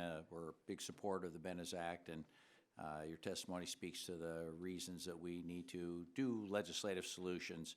I also have introduced a bill, bipartisan bill, with some of the colleagues here on the Energy and Commerce Committee, as well as others, dealing with the Medicare Enrollment Protection Act.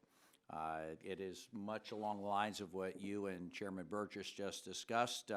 I became personally aware of these types of situations shortly after I first got elected back in 2009.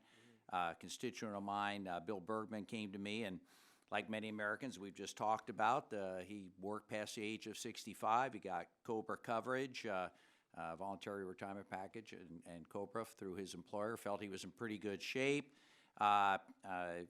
Then, fast forward, he actually asked, could I switch to Medicare after getting off of COBRA, was given inaccurate information, and he was really surprised when he faced lack of coverage when his COBRA terminated, and he tried to get Medicare because there was no enrollment period for him to get Medicare. Yep. And that's a huge problem, one of the many problems that we've talked about here today, and he was subject to the late enrollment penalty as a result of that. The bill I've introduced, HR 2565, with Mr. Bill Rackus, Mike Thompson, and Vern Buchanan, provides a permanent remedy to folks who face barriers to enrolling in Part D and penalties due to electing to utilize COBRA coverage after they're Medicaid eligible. Basically, what it does is at the conclusion of COBRA coverage, that would be considered a qualifying event for a new enrollment period. So they'd be able to enroll and get coverage within a month of, like we just talked about, is common in a lot of other plans. I would hope that while the Bennis Act goes forward, this would be a nice complement, and I wondered if you would agree that this is probably a nice complement to the Bennis Act and perhaps could be a great amendment to work into this legislation to further deal with some of the Medicare enrollment problems that we're seeing.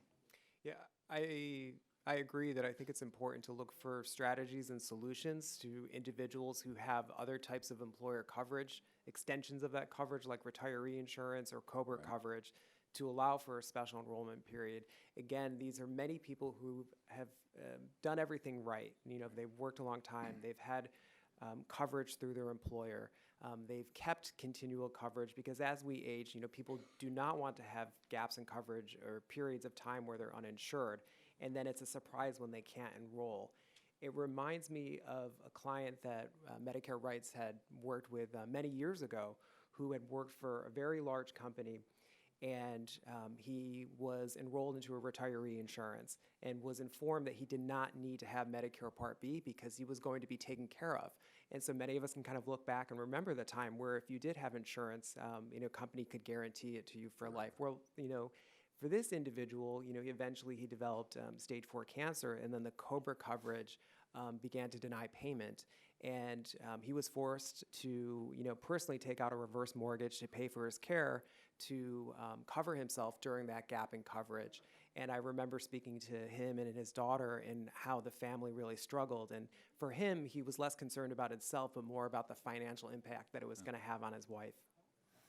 Very good, very good. Good story also. So I would hope the leaders of the committee would take into consideration Our legislation, along with the Bennis Act, is one of many solutions that when this bill gets marked up, we brought to the floor and hopefully pass and help our seniors get the coverage they deserve and think they've earned, and especially after they've done all the right things. And I yield back. Gentleman yields back. If I might make a suggestion, it seems to me, Mr. Schrader, that you need to get into a huddle with Dr. Ruiz. How's that? Friendly suggestion. Sounds like an amendment to a bill to me, but it's nice when everybody agrees. I now would like to recognize the gentleman from Virginia, Mr. Griffith. Thank you, Madam Chair. I appreciate it. Appreciate y'all being here today. I know it's been a long day. As you know, we had a significant briefing that I think just about every member attended. It's the first time I've been to one of those where there was not enough seats, but it was important. It was good for all of us to do that. Mr. Koser, I'm with you in principle. I'm looking for ways we can tighten up that language to make sure that we're doing exactly what you want to do and not getting too carried away, and I think we're going to be able to work that out. And, Thank you, Congressman. and I think we get that done, we can move forward on this. Everybody else has had great testimony. I was here for the testimony, so I heard that and appreciate you all being here. And with that, because I know it's late, I yield back. Well, I called him a gentleman. Now he's a really timely one. Pleasure to recognize the gentleman from California, Mr. Cardenas, for his 5 minutes of questions. Thank you very much, Madam Chair and Ranking Member as well. And I don't know how timely I'm going to be, but hopefully I can be a gentleman. I'd also like to thank my colleague on the other side of the aisle, Congressman Carter, for working on the issue that I'd like to bring up today. And also, not to mention, we have a colleague who's not on this committee who's a champion on this issue, and it's Congressman Bishop from Georgia. And I'd also like to give a personal thanks to Mr. and Ms. Koser for coming and tirelessly advocating on behalf of not only your family, but thousands and thousands of children and families across this country. And hopefully we can do some good work as a result of that. And so thank you for bringing your beautiful family with you. I'd like to talk about the importance of access to reliable transportation for Medicaid beneficiaries. As you said in your testimony, Mr. Riccardi, this benefit can be a lifeline for Medicaid beneficiaries who may not be able to afford other means of transportation. I think it's just common sense. If you can't get to your doctor, it doesn't matter if you have health insurance or not. Mr. Riccardi, I'd like to ask you a few questions about the folks who rely on this benefit and what sort of treatments they're using it for and what they're trying to get to with this transportation. First, Mr. Riccardi, just to clarify, when we talk about non-emergency medical transportation, otherwise known as NEMT, we're talking about rides to healthcare providers, pharmacies and that sort of thing, not trips in an ambulance or to the ER. And so can you clarify what kind of access these people are getting when they utilize this transportation? Yes, the NEMT benefit is a key Medicaid benefit that helps the most vulnerable Medicaid enrollees access medical services. This is not emergency care, say ambulance rides to a hospital, but for medical visits. And these people are any combination of elderly, have a disability, and very low income, and have no other means of transportation.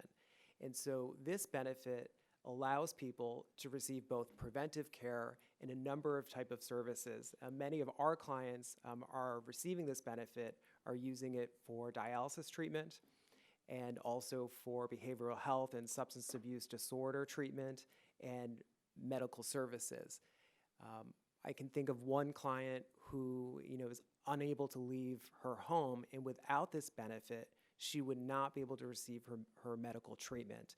And she needs some assistance in leaving the home, and this benefit is crucial for her to get to her medical appointments.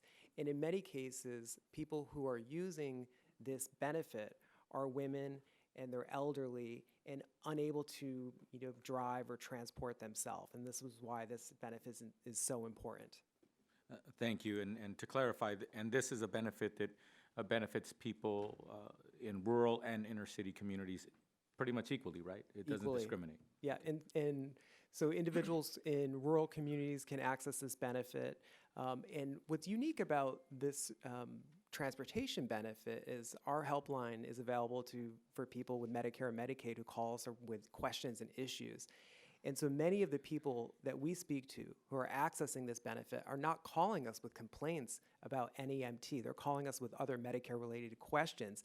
But we hear about the chronic conditions they have and how this transportation benefit allows them to receive the services that they need. And the majority of our clients are receiving dialysis. And what's great about this benefit, and I know states have flexibility with this benefit, they're able to access this service 24 hours a day, and it really is a lifeline for them. Otherwise, if this benefit did not exist, people would not be able to stay and live independently and in the community.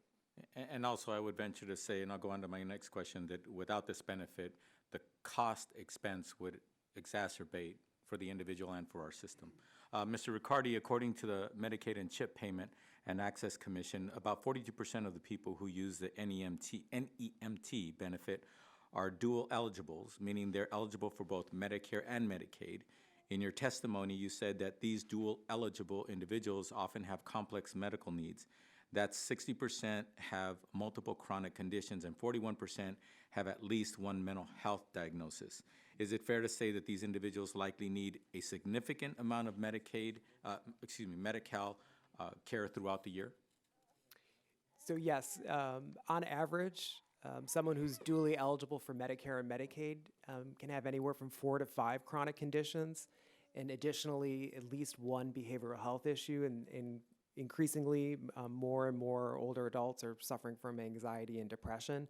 And so this benefit truly is crucial for people who are either elderly or disabled and low income, where they're unable to afford transportation. So this really enables for them to receive their services and then also prevent either relapses or a worsening of a chronic condition.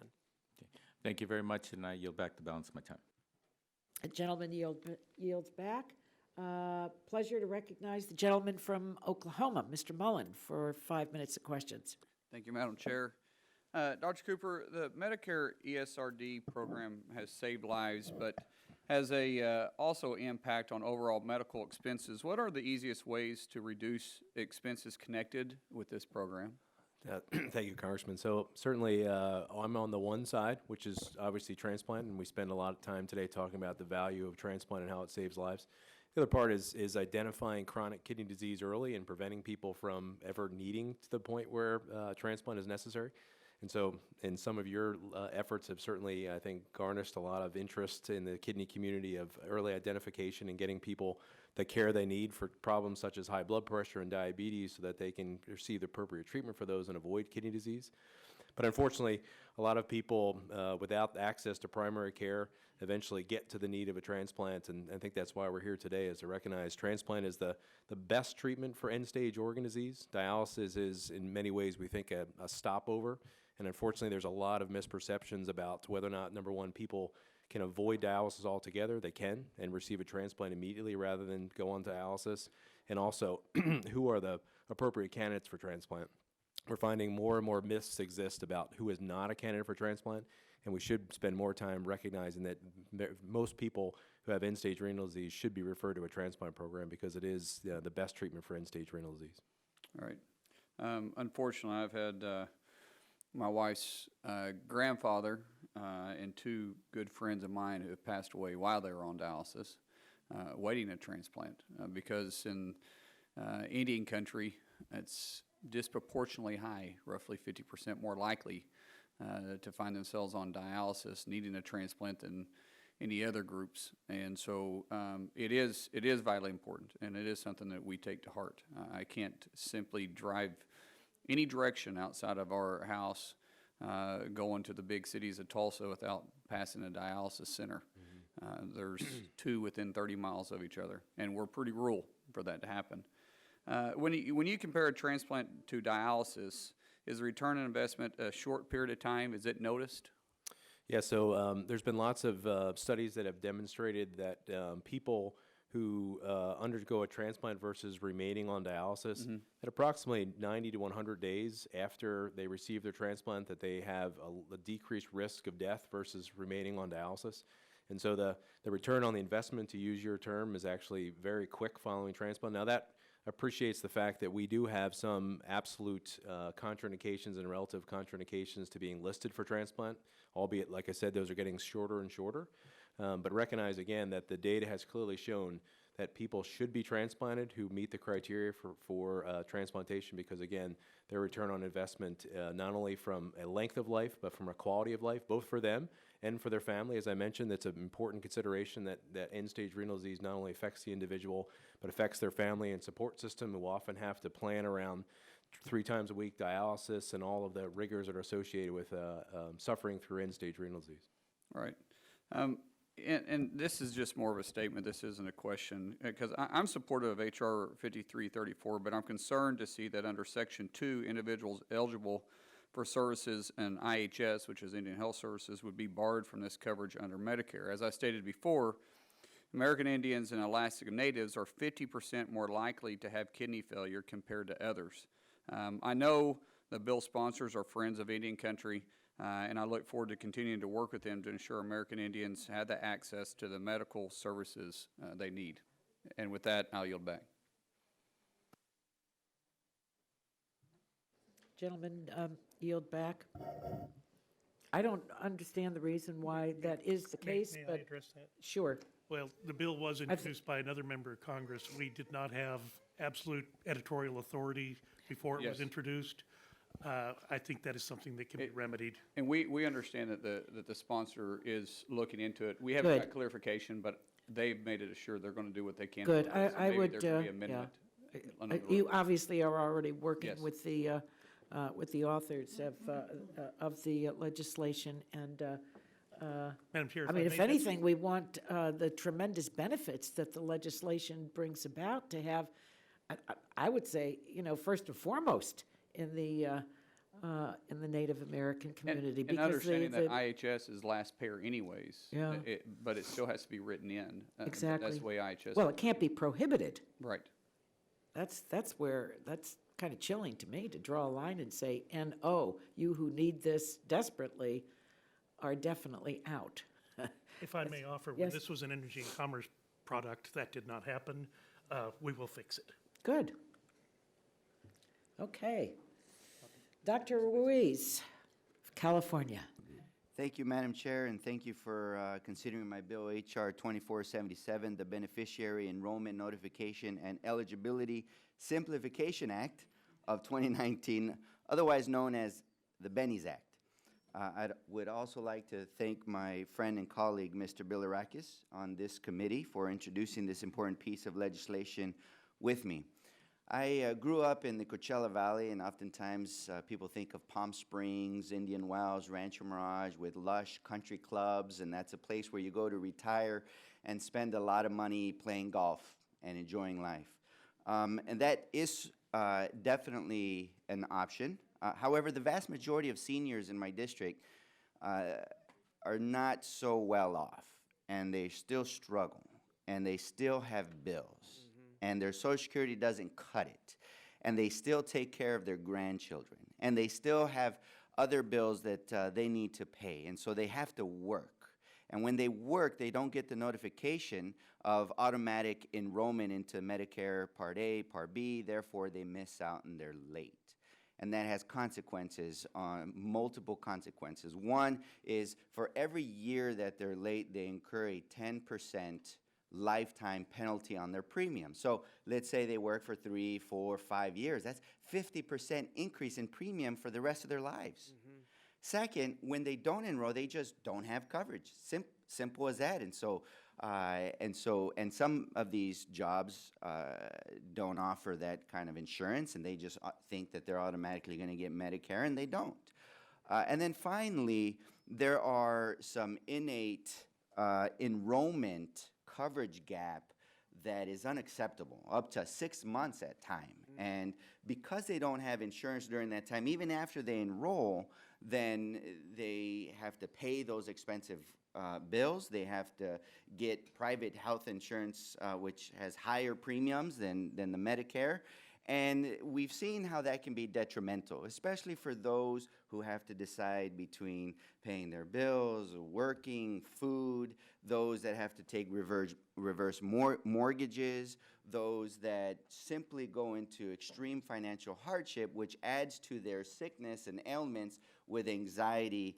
And so this bill wants to prevent those, not only prevent seniors from not having insurance once they turn 65, it also wants to prevent them from incurring the penalty for late enrollment, per se, after 65, but even closes those loopholes within the enrollment coverage gap that it currently exists simply because it's outdated, it's complex, and people are really losing out. So this bill really protects seniors, and it's aimed for seniors by making sure they get notification starting as early as the age of 60 every year when they're anticipating what they may be able to give in terms of their Social Security years later, even if they have to work. And it also aligns the enrollment period for Part B with the other private insurance enrollment period, so it's not as confusing.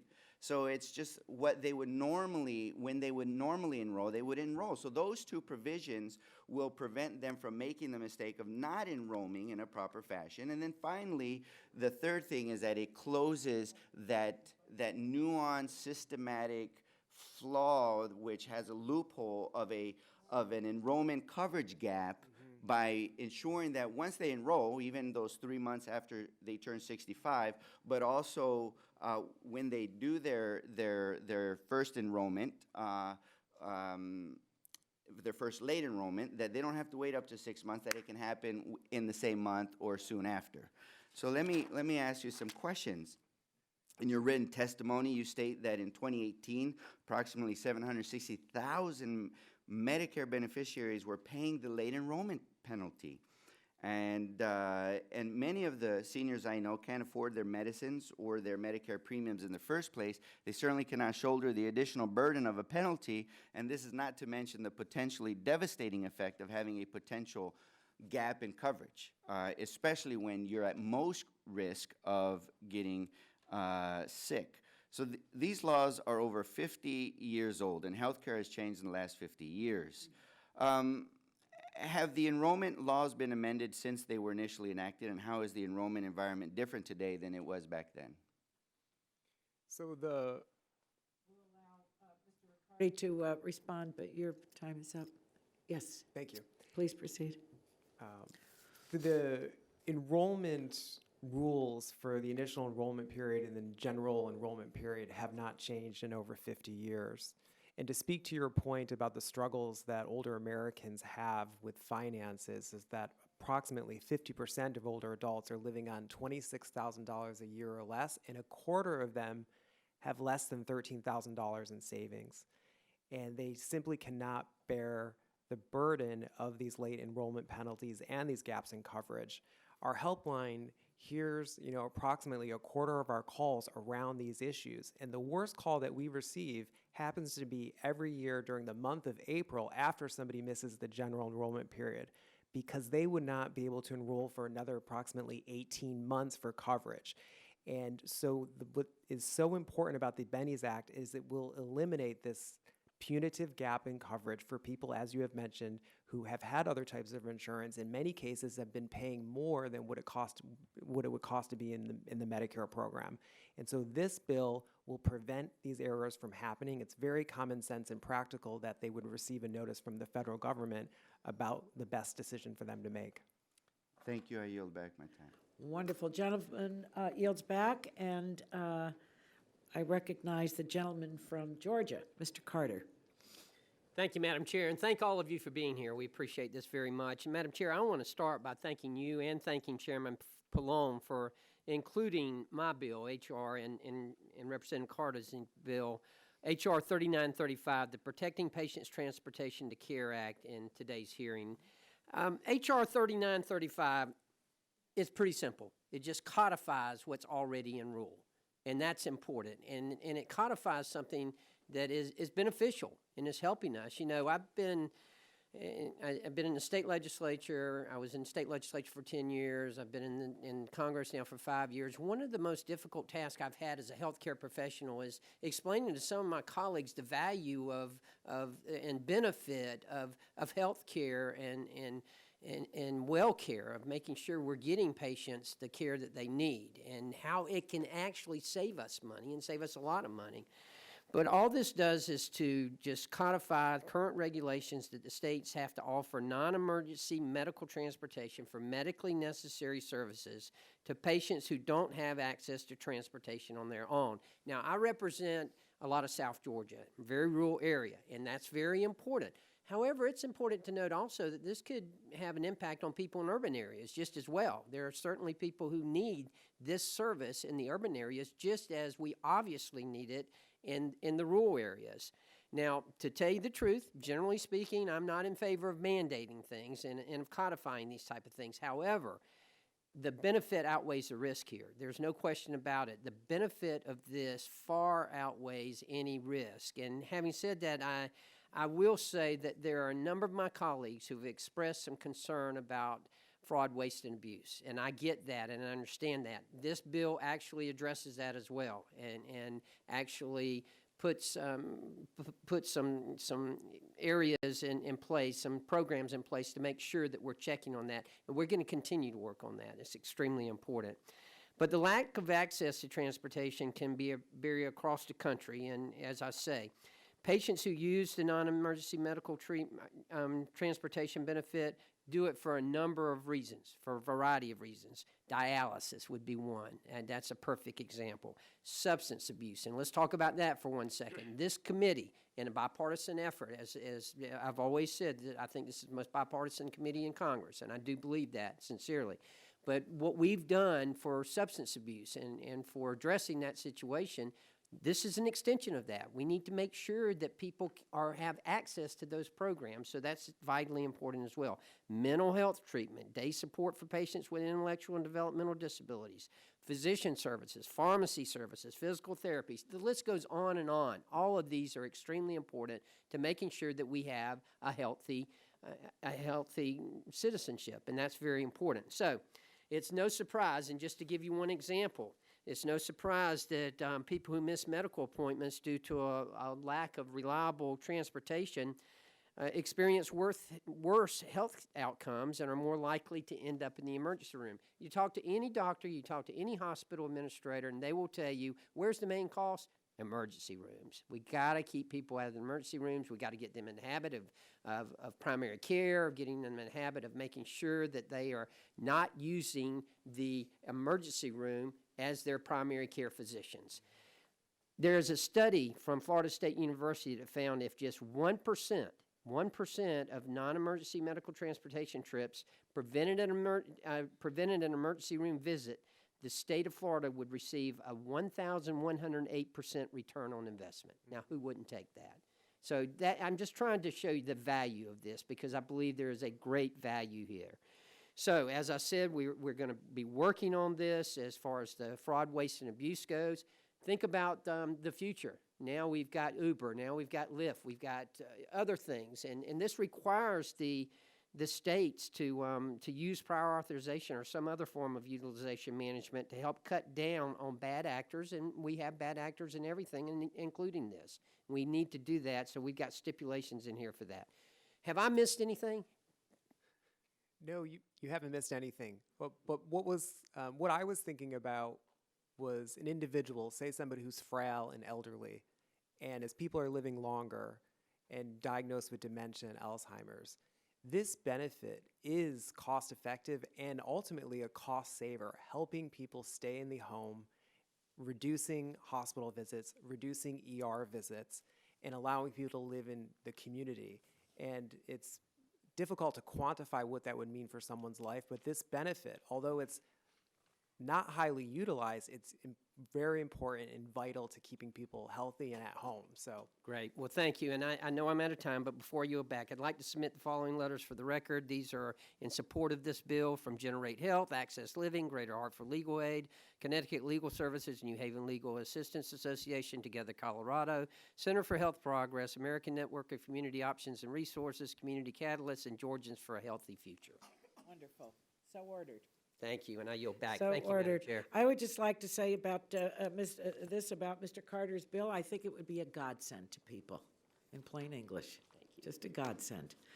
I'd like to submit the following statements for the record and request unanimous consent to enter them into the record. A statement from the National Kidney Foundation in support of H.R. 5534, a letter from the American Dental Association in support of H.R. 1379, a letter from the American Society of Plastic Surgeons in support of H.R. 1379, a letter from the Healthcare Leadership Council in support of H.R. 2477 and H.R. 3935, a letter from the American Network of Community Options and Resources in support of H.R. 3935, a letter from the March of Dimes in support of H.R. 4801, testimony of John Kahane, president of Aaron Matthews SIDS Research Guild of Seattle Children's in support of H.R. 2271, a letter from Food Allergy Research and Education in support of H.R. 2466. This is really an honor roll of organizations, and kudos to all the authors and co-sponsors of the 7 bills that we heard today. This is quite something. Testimony of the American Academy of Allergy, Asthma, and Immunology in support of H.R. 2468, a letter from former CMS administrators, well, that's nice, in support of H.R. 5772, a list of 95 organizational supporters of H.R. 2477, a letter from 72 stakeholder organizations in support of H.R. 2477, a one-page summary of H.R. 2477 developed by the Medicare Rights Center. Thank you. An October 2018 New York Times article entitled, "Why You Shouldn't Wait to Sign Up for Medicare Part B." Well, I don't think very many people read it, so that's why we're here today. December 29th, 2019 Wall Street Journal article entitled, "Medicare Enrollment Can Be Confusing and Lead to Unexpected Costs." A joint statement of Representatives Ryan, Underwood, and Stivers in support of H.R. 4801, a letter from Generate Health in support of H.R. 3935, a letter from Access Living in support of 3935, a letter from the Blue Dog Coalition in support of the NEMT benefit, a letter from the Congressional Black Caucus in support of the NEMT benefit, a list of 59 organizational supporters of 3935, a study on NEMT's return on investment prepared by the Medicare Rights Center, thank you again, a statement from CVS Health in support of 5534. Without objection, so ordered. So to each of you at the witness table, on behalf of all of the members of this subcommittee, I want to thank you for your tremendous patience. You've been here since early this morning, and even though you weren't at the witness table, you stuck with it, and we sincerely appreciate it. Hearings, legislative hearings, are foundational to strengthened bills. And so the expert testimony, the testimony of a parent describing what takes place in their day-to-day lives and informing us of what we need to do is always very powerful. You operate on people, we're listening. Your family experience strengthens our hand in terms of producing good legislation. And Mr. Riccardi, thank you for your work and the work of your organization. It really is superb, and I have confidence that someone said the Magnificent Seven, that we moved these bills. I have every intention of doing so, and because the American people will be bettered by them. So thank you to all of you. I want to thank your families that are here, the little ones, these angels. Wait, we should have brought them up here and had them sitting with me. But one of them actually gave me a big hug. Isn't that something? That looks good. I feel like crawling in there with him. With that, we thank all of you, and the subcommittee is now adjourned. Thank you. Thank you. Can we adjourn? Thank you. You too. Thank you.